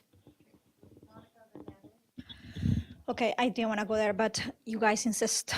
So I do have a specific problems with statements like yours, Shannon, saying that I'm totally for choice, but when the choice is that my kids that are all Latinos go to the Latino school where they do the Latino thing, becomes problematic. Or let's say that when my kids are black and they go to the all black school, it becomes problematic. And it's not saying that way. I know you're not saying it that way or not seeing it that way, but that's how I am hearing it. And also that the other part of it is that I know that there is an undertone about here. Let's be honest, we have charter schools here that are catered to Somali kids, and then they have a very specific cultural upbringing, and many parents are interested in more Muslim values and or Islamic values. We had when we talk about integration dollars and money that comes, we had been talking about white schools around that had very much deep down Christian values that had been part of the education forever. And then this is like what I am bringing here, what I'm trying to say plain flat for us to discuss around us is actually the character of the discussions that we are asking to engage into. We're asking, this is what if I am hearing this and I'm part of this board and I know you and I know this is not what you're intending to look at, but I'm still hearing it. I want you to think about how other people that don't know you, that haven't worked with you and that haven't stayed in the same table with you, think how we as a district are thinking about those specific things. Enrollment patterns does not change it for me. Enrollment patterns just kind of max it even more about what we're looking about segregation and how are we looking at integration versus segregation. There had been a lot of conversation. I mean, the integration dollars became integration after being called desegregation money at the very first time, if I'm not wrong about that. And I remember being in conversations with Bruce Watkins about that way back. Those were, we call it DSEC money. I had been involved in conversations about what we were going to do that because we were an isolated school that had more kids of color than all the vicinities around that were all white kids. Those were the conversations back in that time about those dollars. So that money came about for a lot of conversations, a lot of advocacy about you need to pay more attention to the schools that have specific challenges because that's happening. So it goes back to very different conversations. That's why I will completely be against to having that. I said at that time, and I still don't think that those questions need to be answered right now. And I still don't think that that's the fight. Or that's the thing that we wanted to go through it.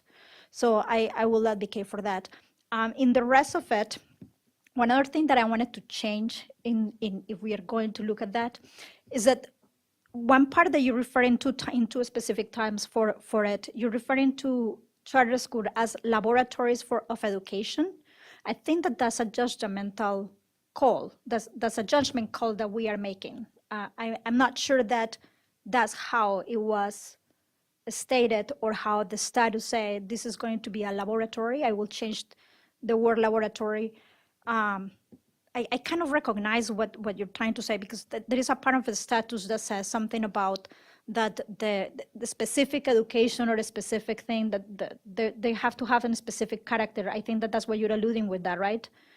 I'm not sure what the intent back then when they did the charter schools was, but I think that you're trying to allude to that. And I would like even legal advice or something. If we wanted to allude to that intent, I would like to get it right. But I think that laboratories of education sounds judgmental, or not judgmental in the bad way, but it sounds like we are making a judgment of what that was, and I'm not sure that we are correct in that judgment. Natalie, then Scott.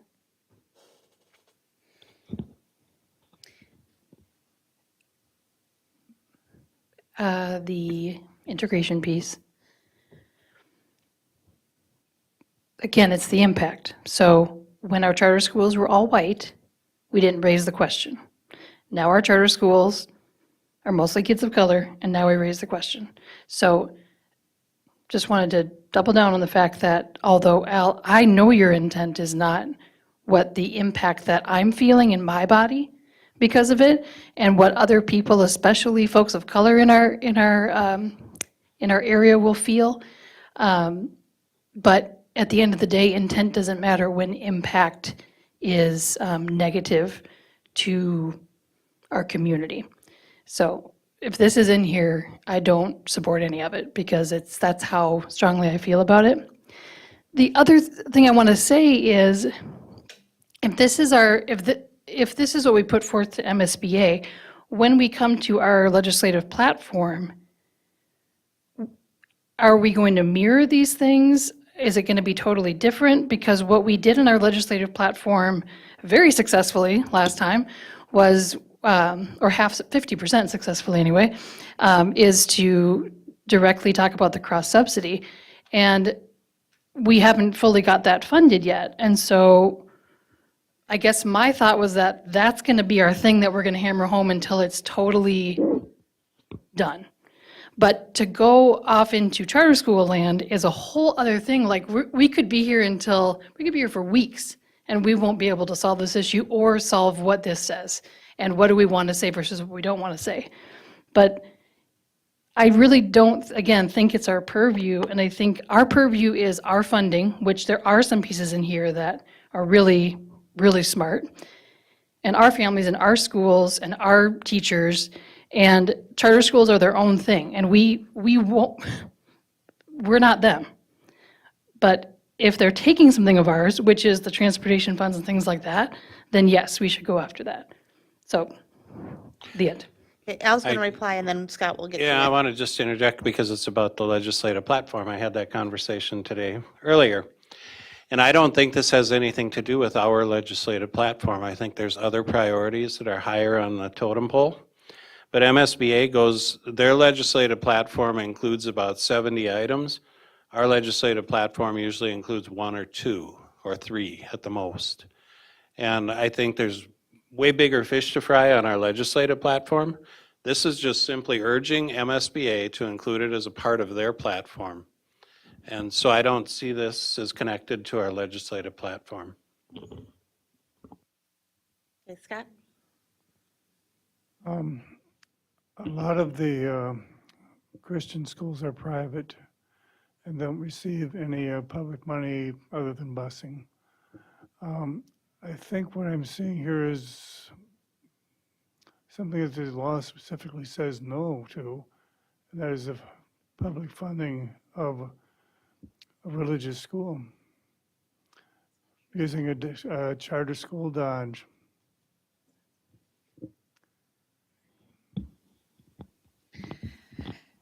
I just want to propose, the thought is that this is an action item, and are we looking for unanimous or are we looking for majority? And if we think it would make a bigger impact that it was unanimous, would we consider then removing one item that we seem to be somewhat split on, or at least not unanimous on, and set that aside and say, well, let's take these other ones. Are we all on board for these? And go ahead and let one drop so we can be all together and push the rest of it forward.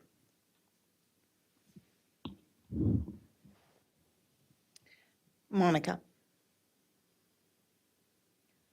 I like to work a little bit more on it outside of this meeting. I don't know that we're going to get to a resolution today, and I wonder, so what is the timeline, Al, for passing those things? We have lots of time. I mean, I want to say we have, last year they accepted resolutions up to the end of November, but you do have to give MSBA time to, and they're going to go through and they're going to format it some, and they're going to put their stamp of approval, or they're either going to say approve, disapprove, or abstain, basically. So I would say that we would want to have something to submit by sometime in September. Monica? I would like actually to throw an idea of having a little bit of a task force to work in this resolution. And So I like to some nuts if you agree that that would be a good idea, and maybe we get out of this motion and then propose a task force. And so 3 board members working in the resolution to having another meeting, and then maybe looking at getting more input from external people, and I don't know who. Maybe that's a task of the task force.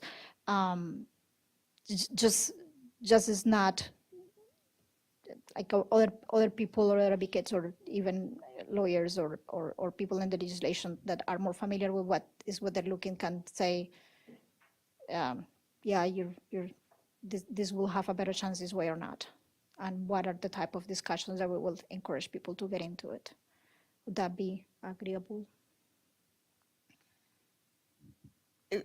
Talking like an ad hoc committee or something? Yeah. Or is it just giving, We need a committee. If we want to have 3 board members to meet and talk about this, we need to make a committee for it. Or we have to send it to a committee. I don't know, the legislation committee then could be. Who's in the legislation committee?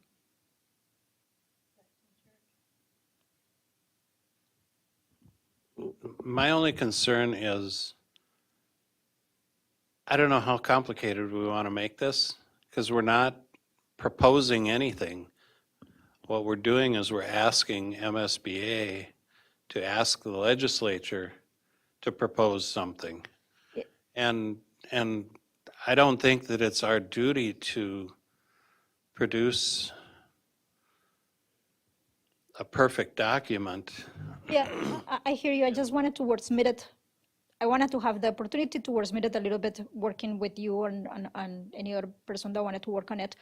So personally, that's what I'm asking, and asking for that opportunity. In order to do that, we kind of have to form a committee, is what I think, and I don't know if somebody else can advise me on that one.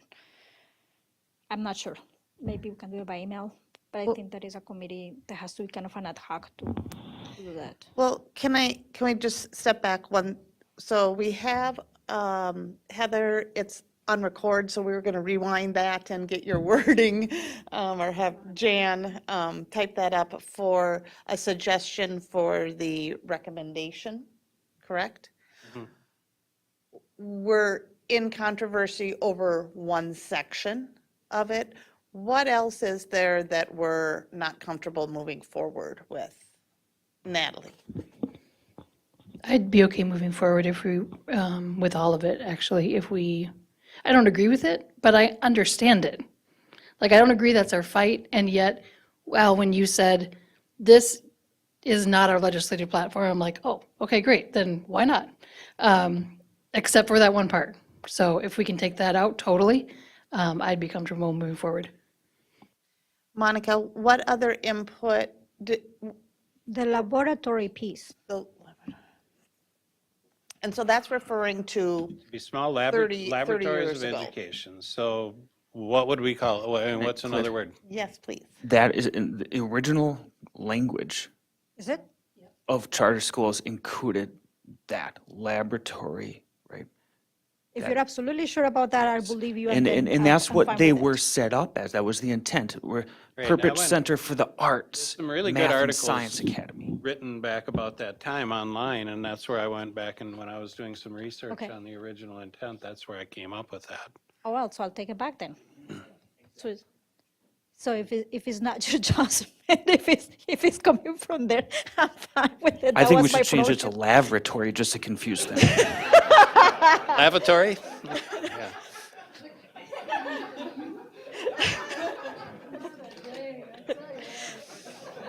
See, board meetings are fun. So you're talking about withdraw the section, the impact of charter schools relative to integration. Do you guys want to chime in on that? Where are you at with that? And Natalie, are you, stand your ground. Tell me, are you like, nope, I'm out, I'm in? Where are you at with that piece? I'm cool. I mean, first of all, this is Al's thing, and I think a lot of Al's things have really gone well. So in this here district, so if we take this one thing out that I like literally going to throw up after if we put it in there, then let's do it. So you're it out. saying, can we please take it out? That's please and pretty please. Thank you very much. I'll strike that.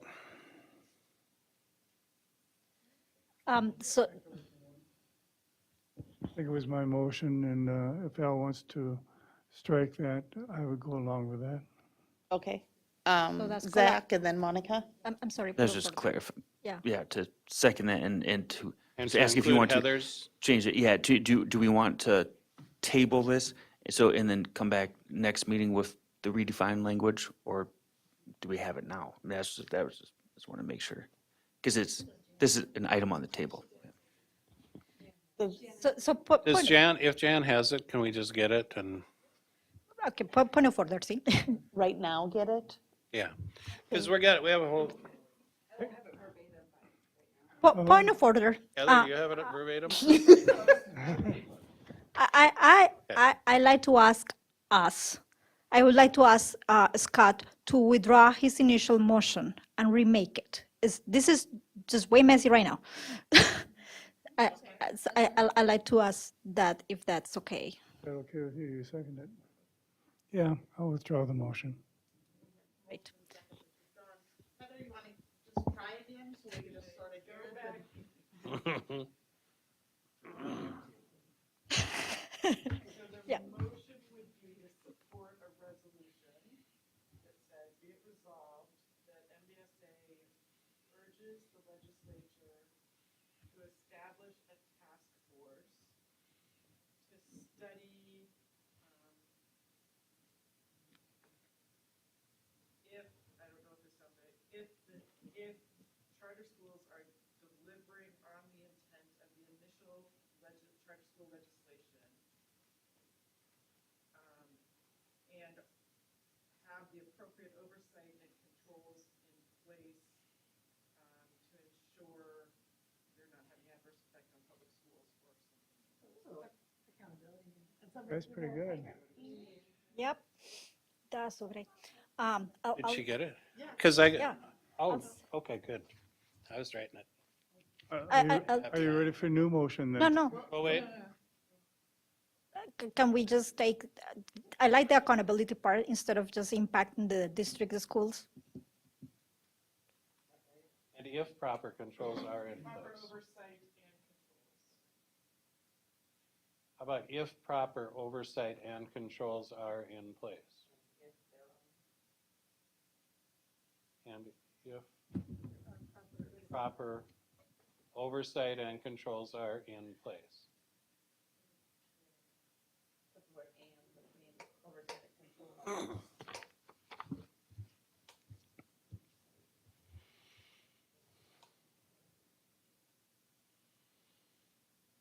The only, the last part, it says are in place to minimize the impact of charter schools on public districts.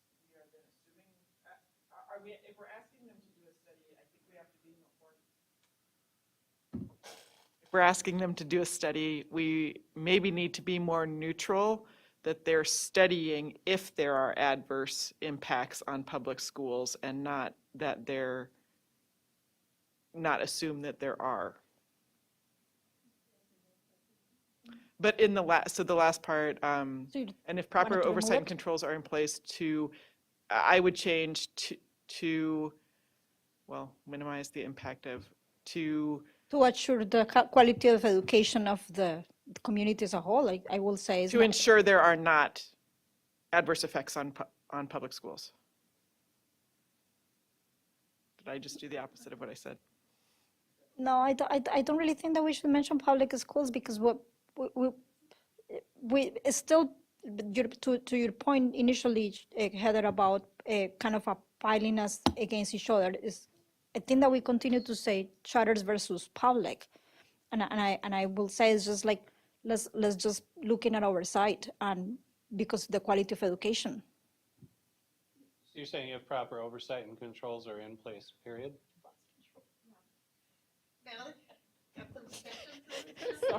Isn't it just accountability we're looking for? It's not versus, it's are charter schools held accountable for the things they say they're going to do? And charter schools are held accountable by their authorizer. But is that system working is what you're saying? Right, you can't say public and charter because charters are public, so that has to, I don't disagree with that, except for in some of the arguments about the funding sources and where they're using. We have to somehow, but the problem is that the charter schools will always adversely affect us because our students will go there. But if the funding follows students, then, you know what I mean? So that's, I think, Me. So no, I do disagree with that statement, Natalie. I don't think that because of students' choice is there, we're going to be, public schools have to be, we don't leave because of the student, the funding follows the students, yes, but we don't leave because the students are here or not. We leave for the students that are here. What we want is an equitable, we wanted to level the ground. equitable is great. I like equitable. Yes. yes, controls are in place to, something about interpublic schools can provide equitable opportunities for students or something along those lines. Sure, all schools can, right? I think that the measures are, whatever. So let me take a shot of this place to minimize not to minimize. I think to oversight and controls that are in place to assure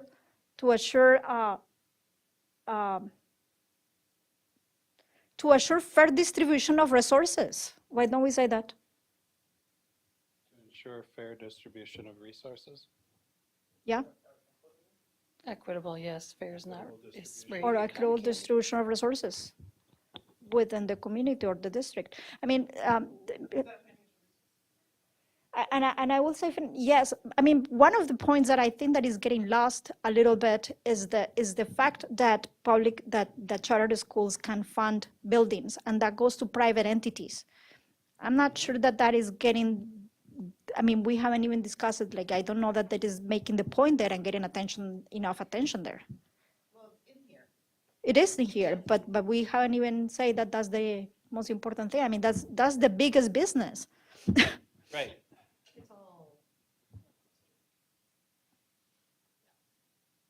Well, there's out-of-state education management companies that find a charter, a nonprofit charter within the state. And those out-of-state guys aren't necessarily nonprofit.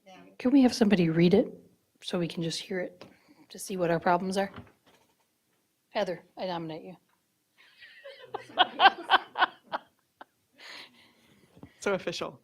Be it resolved that MSBA urges the legislature to establish a task force to study if charter schools are delivering on the intent of the initial charter school legislation and ensure equitable distribution of resources between charter schools and public school districts. Charter schools are public schools. They're public schools, not public school districts. They're not a district.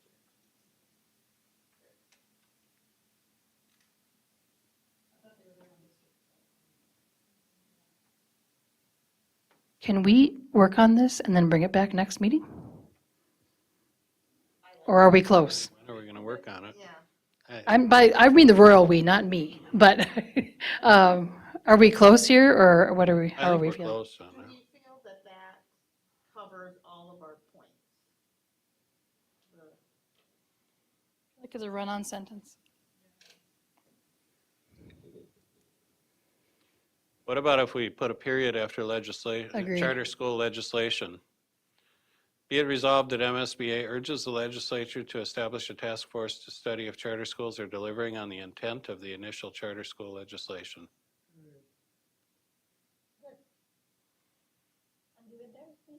Yeah, Yeah, because the rest is all in there.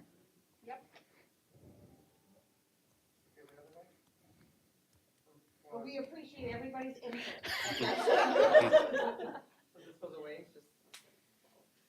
But it was a great exercise. Yeah, I think it's fine, but just that. Okay, that I'm taking. And then, Something about oversight should be there, because the department's. it's not right doing it. below though. It's in the topics that need to be addressed, include, and those are the bullet points that are in the, Okay. okay, so if we put a period there and then cross out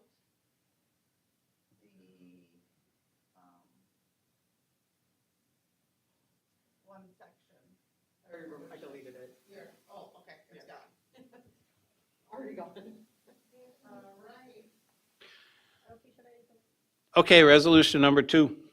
Okay, wait, are we gonna Oh. formally vote on this? Oh, yes. Okay, so let's, Scott, wanna do it again?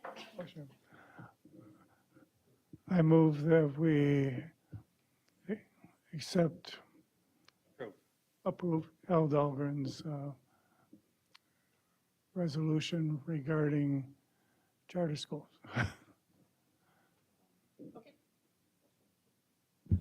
And do I have a second? Zach, want to do it again? Okay, we have a motion by Scott and an enthusiastic second by Zach. Zach, will you call roll? Scott Andreessen, Yes. Natalie Copeland, Yes. Al Dahlgren. Yes. Zach Dorholz, yes. Shannon Haas. Yes. Monica Stakara Schwartz. Yes. Heather Weems. Yes. All right, way to persevere there, guys. Moving on to the second one. Okay, the second one should be easier.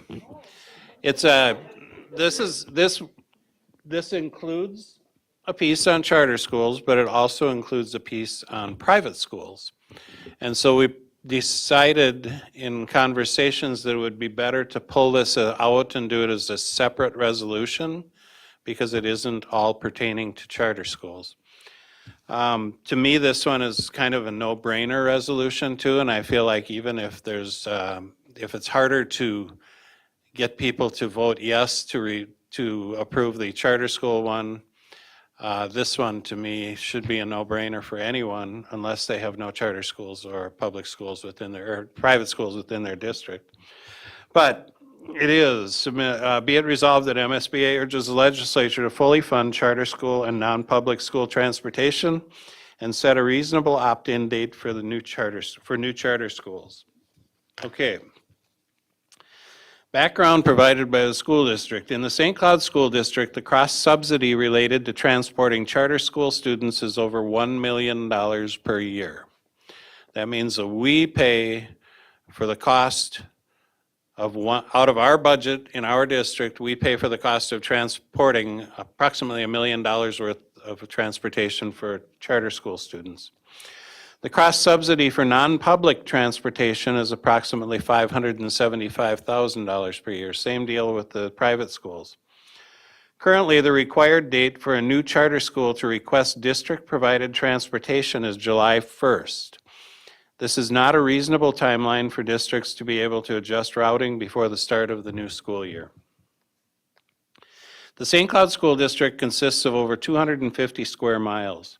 Under existing statute, charter schools can request their students be transported by the public school district, and public schools are required to provide transportation for non-public schools. Transportation aid for these students, however, the costs are significantly higher than the revenue generated. For non-public schools, the aid that the public school receives is only based on the number of actual riders. This differs from public and charter school transportation aid, which is based on total enrollment. Because of this, the revenue received to cover the transportation costs for non-public students does not cover the actual costs associated with the transportation. We recognize a shortfall in funding of nearly $575,000 per year for non-public transportation. We ask MSBA to support us in asking the legislature to fully fund the cost of transporting non-public school students by basing the reimbursement on total non-public enrollment and/or requiring the non-public school to pay the costs, the actual costs of transporting their students that exceeds the state aid received. Can you add the word actual? To pay the actual costs of transporting. Charter school transportation revenue is based on total enrollment. However, the costs associated with transporting charter school students are significantly higher than the revenue received.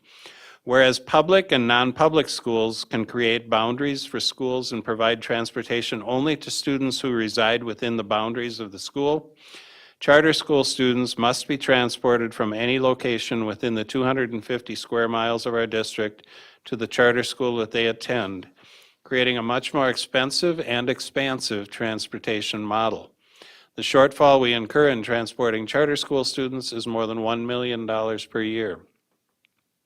We ask MSBA to support us in asking the legislature to have charter schools be responsible for providing their own transportation or fully fund the cost of transporting charter school students. The legislature should also consider allowing public school districts to establish transportation boundaries for charter schools. New charter schools are allowed to opt in to having public schools transport their students up until July 1st prior to the school year. This is not a reasonable time frame for districts to determine the needs or develop routes and start times for the upcoming school year. We ask MSBA to support us in asking the legislature to change the opt-in date for consideration of public school transportation for a new charter school from July 1st to May 1st. And that would give us enough time to route those charter school students to their charter school.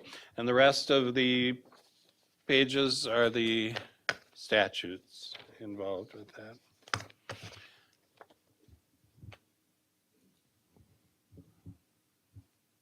Was there a section, I see we're asking about the charter schools, is there read that one? Okay.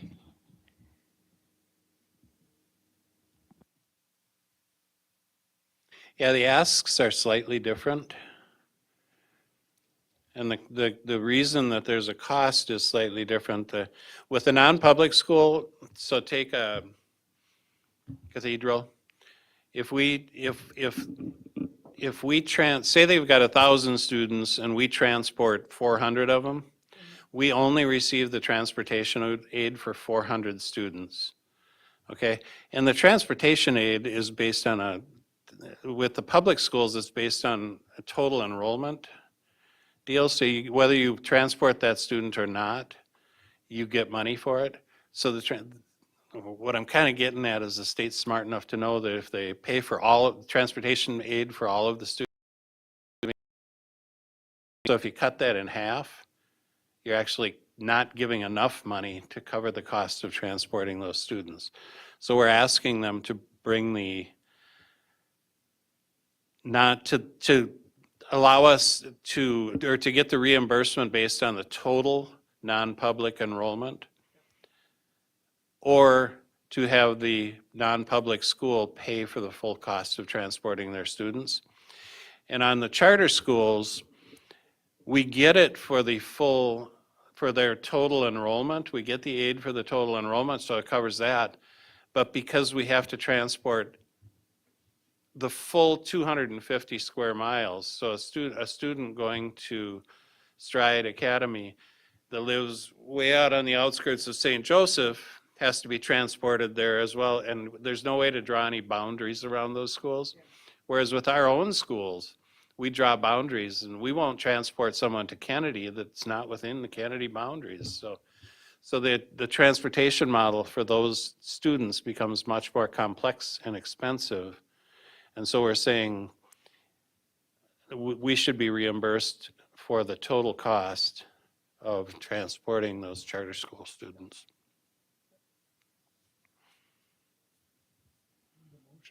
Sure.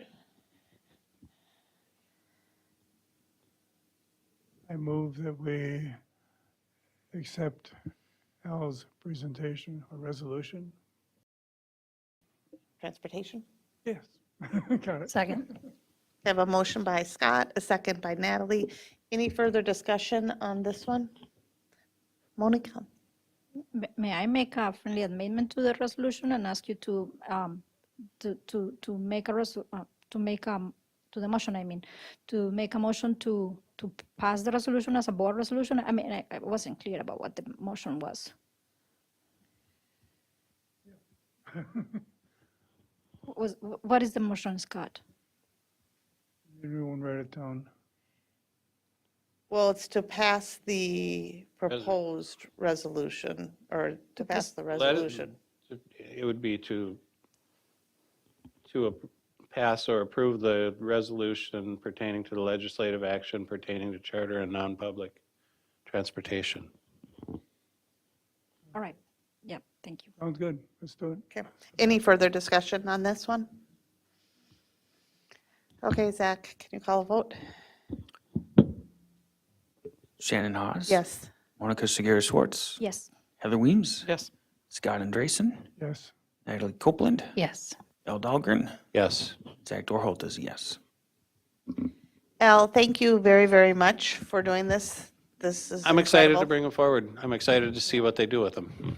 And thank you, everybody who helped Al through this. I know you guys did a lot of work, and plus, thank you guys for being very respectful while we worked through that. So that's awesome. We're a great group. Okay, exciting here. Next up, we have approval of tentative agreements. Tracy Flynn Blow, Executive Director of Human Resources and Labor Relations. Right, good evening, Chair Hawes, Superintendent Putnam, and board members.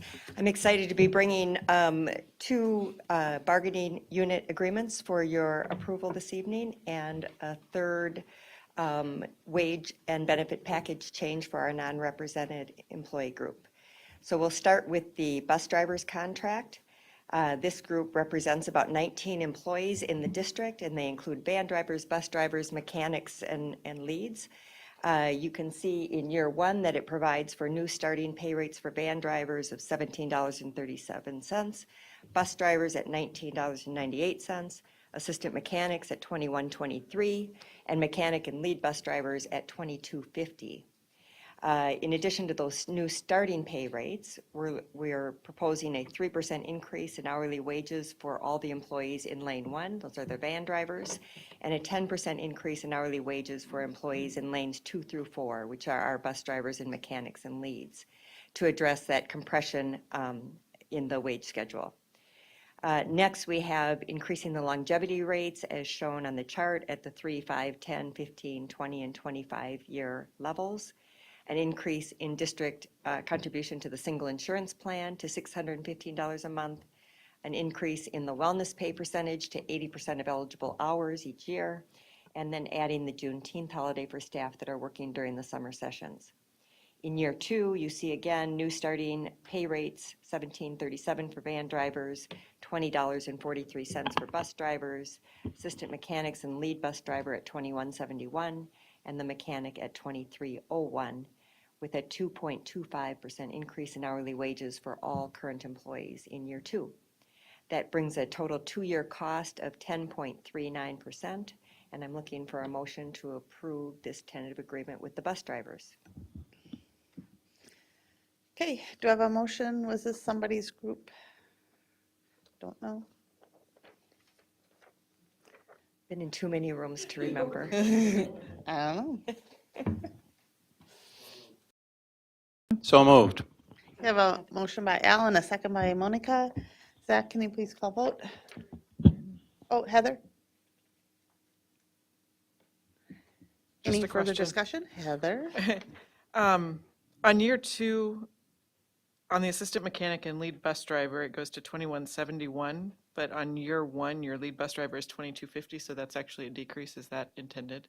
No, thank you. There's a typo there. I'll have to fix that, and that should be with the mechanics, the lead bus driver, in the same way that it's set up in year one. Good job. God, the newbie. Okay. So, yeah, can we? What are they then? We're- The second year? Okay, so I fixed it on the screen, so it was just the lead bus driver was in the wrong category. So van drivers at $17.37, bus drivers at $20.43, assistant mechanic at $21.71, and the mechanic and lead bus driver at $23.01. Okay.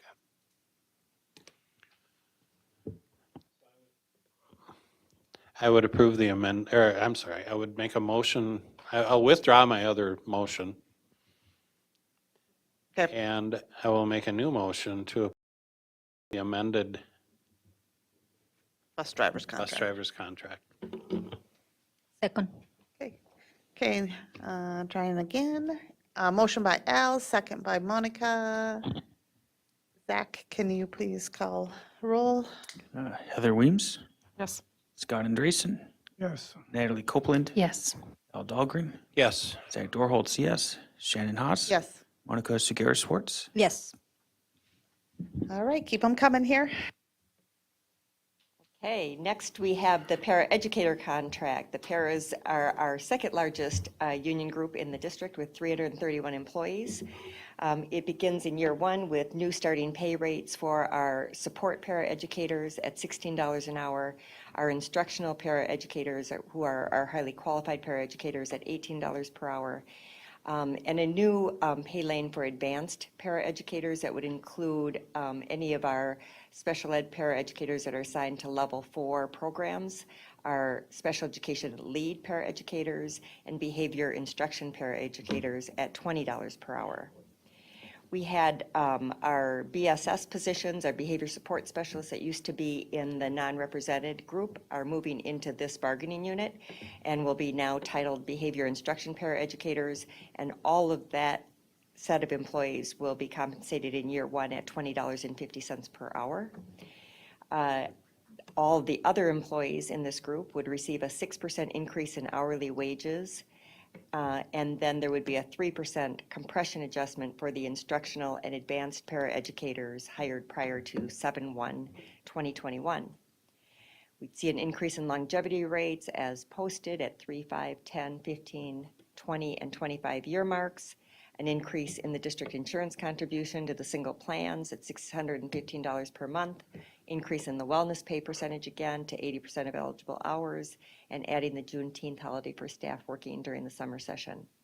In year two, we have new starting pay rates for the support paraeducators at $16.50 per hour, the instructional paraeducators at $18.50 per hour, and the advanced paraeducators at $20.50 per hour. And then a 3.5% increase in hourly wages for all current employees.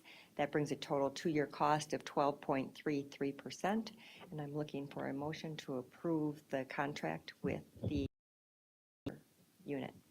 I move that we approve the paraeducator contract for 23-25. Second. Okay, I have a motion by Monica. Any discussion on this? Zach, can you please call vote? Monica Segura Schwartz, Yes. Heather Weems, Yes. Scott Andreessen, Yes. Natalie Copeland, Yes. Al Dahlgren, Yes. Zach Dorholz, yes. Shannon Haas. Yes. Okay, lastly, we have the non-represented hourly employees. You'll recall that we have three non-represented groups. These groups don't get bargained as our bargaining units do. Instead, we wait until a good share of our contracts have been settled, and then we look at the elements of those settlements and try to pass those through in an equitable way to our non-represented employee groups. We also survey our non-represented employees at the start of this season for their interests and priorities. And we held an informational meeting with that group today online to review this proposal. So this is an administrative proposal for changes to the wages and benefits for our non-represented hourly employees. In year one of this contract, we are proposing a 4.5% increase in hourly wages for all employees, and an additional 1.5% increase for employees in lane 70 as part of that compression adjustment, and an additional 2.75% in lane 74 as a compression adjustment.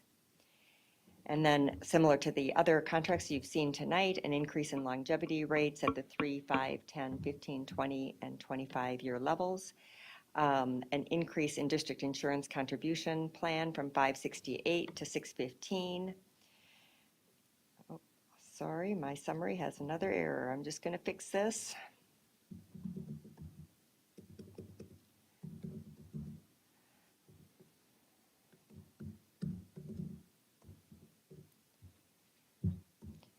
An increase in the wellness percentage pay to 80% of eligible hours. We would add the Juneteenth holiday for staff working during the summer session and increase vacation days from 16 to 18 for 12-month staff that are working have worked 11 to 15 years in the district.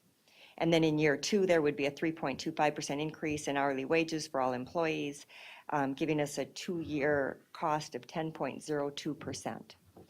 So I'm looking for a motion to approve these changes in wages and benefits for our non-represented hourly group. I move that we approve the change in wage and benefits for the non-representative hourly employees for 23 through 25. And do I have a second? Second. I have a motion by Scott and a second. Can you please call vote? Natalie Copeland. Yes. Al Dahlgren. Yes. Zach Dorholz, yes. Shannon Haas. Yes. Monica Segura Schwartz. Yes. Heather Weems. Yes. Scott Andresen. Yes. All right, thanks, good work, keep them coming. Okay, moving on.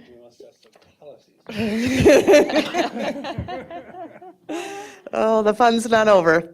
Okay, we have proposed revised Board Policy 506. It's a second reading presented by Dr. No, Flexible learning. I'm still here.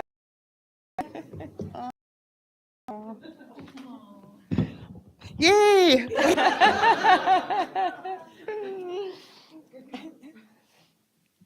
Okay, so go ahead. Okay. I'm tired. This will be fast.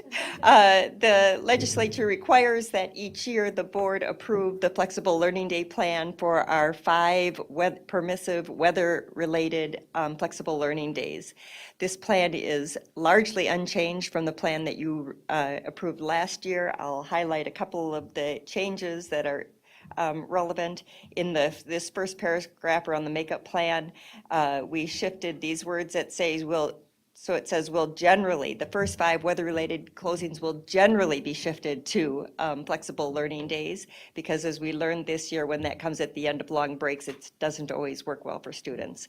So the superintendent has the discretion to do a full day closing if the circumstances surrounding that weather day are not appropriate for a flexible learning day. This agreement has to be negotiated with the SCEA as part of that new legislation. We have done that. So they have reviewed the information relating to what students will be doing on those days and what licensed staff will be doing on those days. There were some very small nuance changes to those issues that are not substantive. Lastly, on the 3rd page is our non-licensed staff expectations.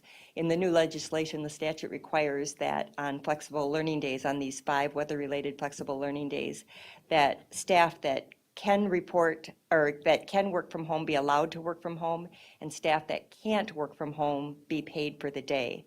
That is exactly what this board has been doing for the past couple of years, so that is not a change for us, but the guidelines have been updated accordingly. So with that, I'm looking for a motion to approve the flexible learning day plan for 2023-2024. So moved. Do I have a second? Okay, I have a motion by, second by Natalie. Discussion opening up. Monica?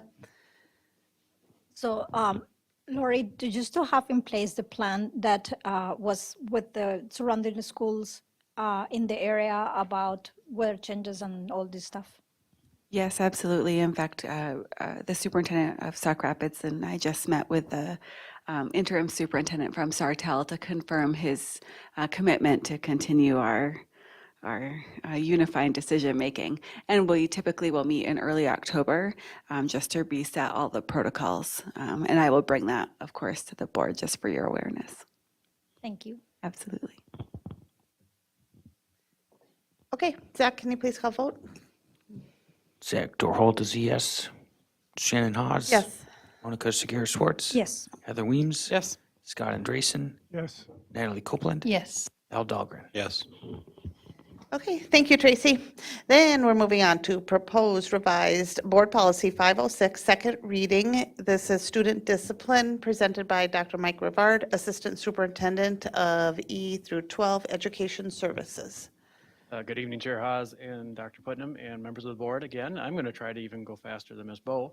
We had, as part of our second reading, we had 3 meeting. I'll just quickly highlight.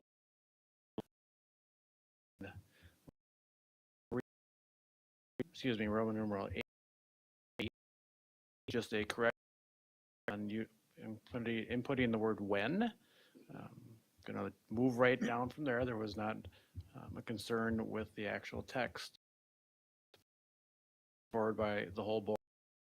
Was under when an incident occurs that necessitates, the ask was for the addition of grounds for removal. So that's highlighted in green. And the replacement of the word for discipline, and board or district administration does make a recommendation to use the words administrative response versus the word discipline. Thank you. Any discussion at all? This is a second reading. All right, we like it. Okay, then moving on to proposed new board policy 516.5. This is applications, again presented by Dr. Mike Brevard, Assistant Superintendent of E through 12 Education Services. Thank you again. One recommendation came back from the first reading that was replacing having a named individual or employee from the district and substituting that with the title and or designee from the superintendent. Any discussion at all on that one? All right, thank you. Moving on to Superintendent's report. Our Superintendent, Lori Putnam. Thank you, Chair Haas.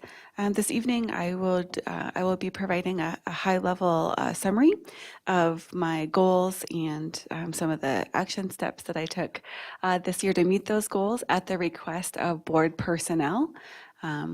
You will hear from board personnel later in the report about some of the next steps in terms of evaluation, and so you will get a written summary of this same information, but the interest was to make sure that our public is aware of the goals that were set and some of the action steps taken. So the first goal was a safe, positive, and engaged climate and culture, and to continue to grow that. Some of the action steps that we took, or that I took around that, was to ensure that our district partners in meaningful ways with law enforcement, judicial and county services communities to develop and enhance responses to safety-related issues. And we held many opportunities for that kind of collaboration, either with our law enforcement partners.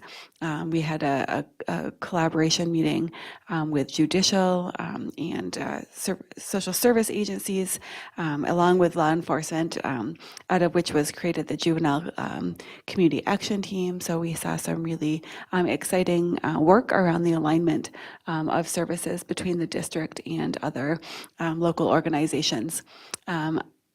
This next step was to ensure continuous improvement plans were created and aligned, of course, to our strategic plan. And those were created for every school and every department, which is new for the district to have each department have a continuous improvement plan. And then the last was to engage our stakeholders in hearing their input, their perspective.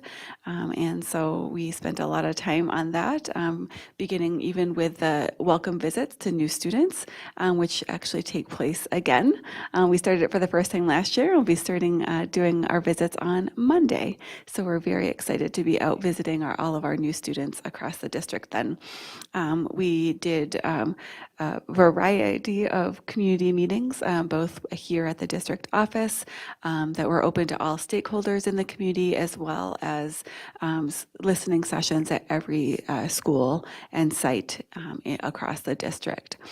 And then we got our Imagine 742 crowdsourcing platform up and running, which was a goal of mine and led and supported by Ryan Cox. And so that was a really fun and creative way to engage our stakeholders in supporting that safe and climate caring and culture. The second overarching goal was developing the capacity of myself in this role, cabinet and district leadership. And we, some of the steps that we took there were establishing and monitoring some behavior norms for our leadership team. Those came about in the form of decision-making protocols. And so those were developed and taught across our district leadership team. And it included norms of decision-making or the types of decision-making, along with an inclusive decision-making framework tool that we employ when we're making system-wide decisions. We also worked very deliberately as a cabinet team on team building and learning, making sure that we continue to be a learning group. So looking at data, investigating our responses system-wide, whether it's to academic data or behavior data, like some of the suspension data we talked about. We also did some deep dives into programming such as immersion, out of which came the growth of the expansion of our immersion programming. All of our cabinet members and district leadership team had professional growth goals that are documented in SFS, which is the platform that we use, our evaluation platform. So every district leader had a measurable goal that was tied to their continuous improvement plan, which of course then feeds into the strategic plan. We met on those 3 times throughout the course of the year so that I could have an update on their progress, see what supports would be needed, and then of course the evaluation of those goals at the end of the year. And then just developing my own personal and professional growth through partnering with former and current superintendents, both locally and across the metro, and then attending professional development conferences led by the State Organization for Administrators. So that's a high-level summary of the goals. And again, you'll hear more shortly from our Personnel Committee, and you'll get the high-level written summary so that you don't have to remember all that in the coming month. Thank you. Thank you. Okay, then we have our Board of Education Standing Committee reports. I believe we have 3 tonight. First up, Achievement, Integration, and Equity Committee Chair Natalie Copeland. Oh, yes, we were here a little over 12 hours ago in this room, and I always get to have that joke. Isn't it funny every time, y'all? Okay, so we developed our committee topics and schedule for the 23-24 school year. We used our committee's purpose and goals along with the district achievement and integration plan and yearly reporting schedule for state reports that relate to our committee. And we set a topic plan for our upcoming meetings all the way to June 2024. Our next meeting is Wednesday, September 20th at 8:30 a.m. Thank you. And then Board Finance and Audit Committee Chair Al Dahlgren.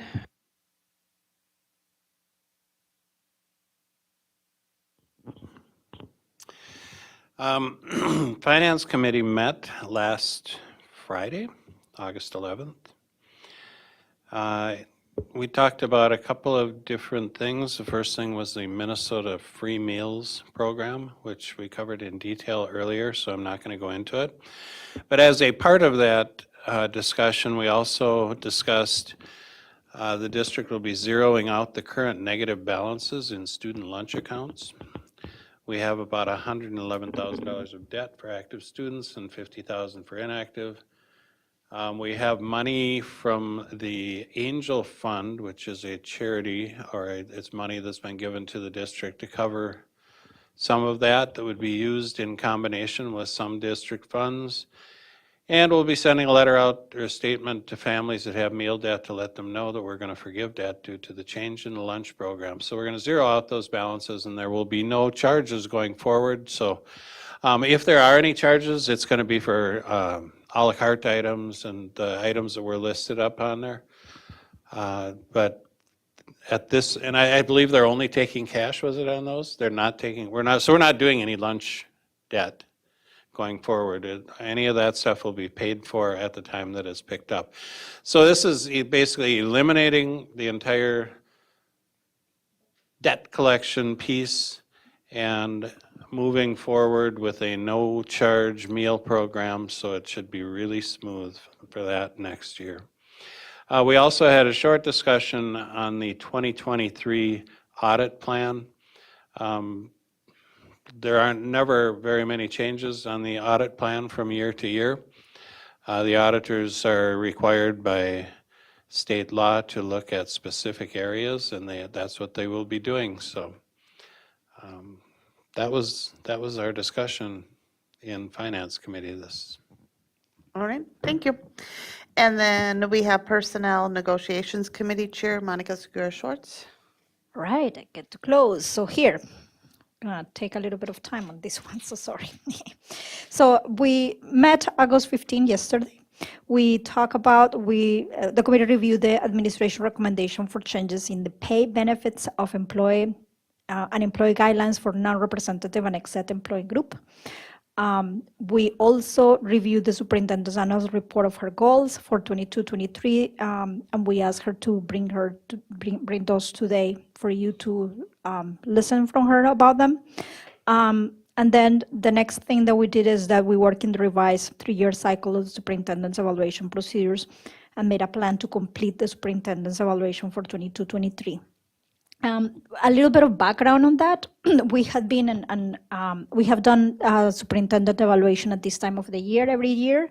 We have done many different ways to get that superintendent evaluation. We had been working in this committee from the time that I had been in this board to kind of establish a method or a way to do that, and we have tried a lot of things together. We have tried surveys to administration. We had been trying interviews with administration to get input on that, and then defining that cycle. And after many conversations and working from last time in our committee, we are recommending, and what we would like to do is to have a 3-year cycle to superintendent evaluation procedures. And this 3-year cycle is, so the first, the base of that is that the first year will be, I will describe it more in detail as follow, but the first year is kind of an evaluation from the board. We wanted to get kind of we're thinking, okay, she just got here, is 1 year into the ground. How are we evaluating her over what? Part of what we are evaluating her over is the goals that we asked her to set up for herself, and that's why we asked her to bring those goals today for you. But then, so this baseline year or this base year is the year for the board to really look at the performance of our superintendent. So the next year, the second year, will be a more thorough 360 evaluation of the superintendent. We are giving the staff and people in the community and around everybody to have a better look, so they won't have only 1 year to look at her. They will probably have the 2 years of performance and changes and what has done. And for that, what we wanted to do is to get a consultant or an advisor, somebody that can look at how to do this, and recommendation and how to do this in the best way possible, because it's going to be a little larger, a little bit more involved evaluation that will get more input from different stakeholders. So that's what we will do for the second year. And for the third year is an important year because it marks kind of the contract limit of the superintendent. So that year is to tell her, okay, we like you, or we really think that we should change. Then because of that, no, yeah, that's what it is. It's the end of the contract. So, so for that, if we are going to tell her, we better think that we should look for a change. We need to do this evaluation earlier because our contract says that we have to give her at least 6 months to look for a job. So we're so funny today. So because we have to do this earlier, then the pretending to do a huge full 360 evaluation by this time of the year will be too late. It will not be kind of timing with it. So we will have another board evaluation, and we will be looking also deeply to what happens in the second year evaluation. So we're asking the consultant to kind of give us a recommendation for that second year and third year evaluation of how are we going to do this. So that's that's the discussion that we had at the committee, and I wanted to share it with you. Please, comments or whatever, send them to me. Don't tell me right now. You can email me about that. But for this year, this is what's going to happen. So the board members will receive a survey regarding superintendent's performance with respect to her relationship with the board and the community. So for people that have been the board, not together, but people that have been before, you have seen kind of this rubric that we have had from, I forgot how their name, competences of the superintendent, and then we talk, we will just send this to the board members to have that. We will collect those, and we're asking Donna, because she doesn't have enough work, to collect those answers for us, please. So she will record, I think, please. She will get those for us, and will send it to us, and we will have a summary of them. And then we have to have a closed meeting to do this. And during that closed meeting, what we will do is to review that survey overall. So this is kind of the agenda of the closed meeting, and I would like input from that. If you have any, please. The purpose of this is that you know what's going to happen at that moment. So you will review the data from the evaluation superintendent, the goals that she shared with us.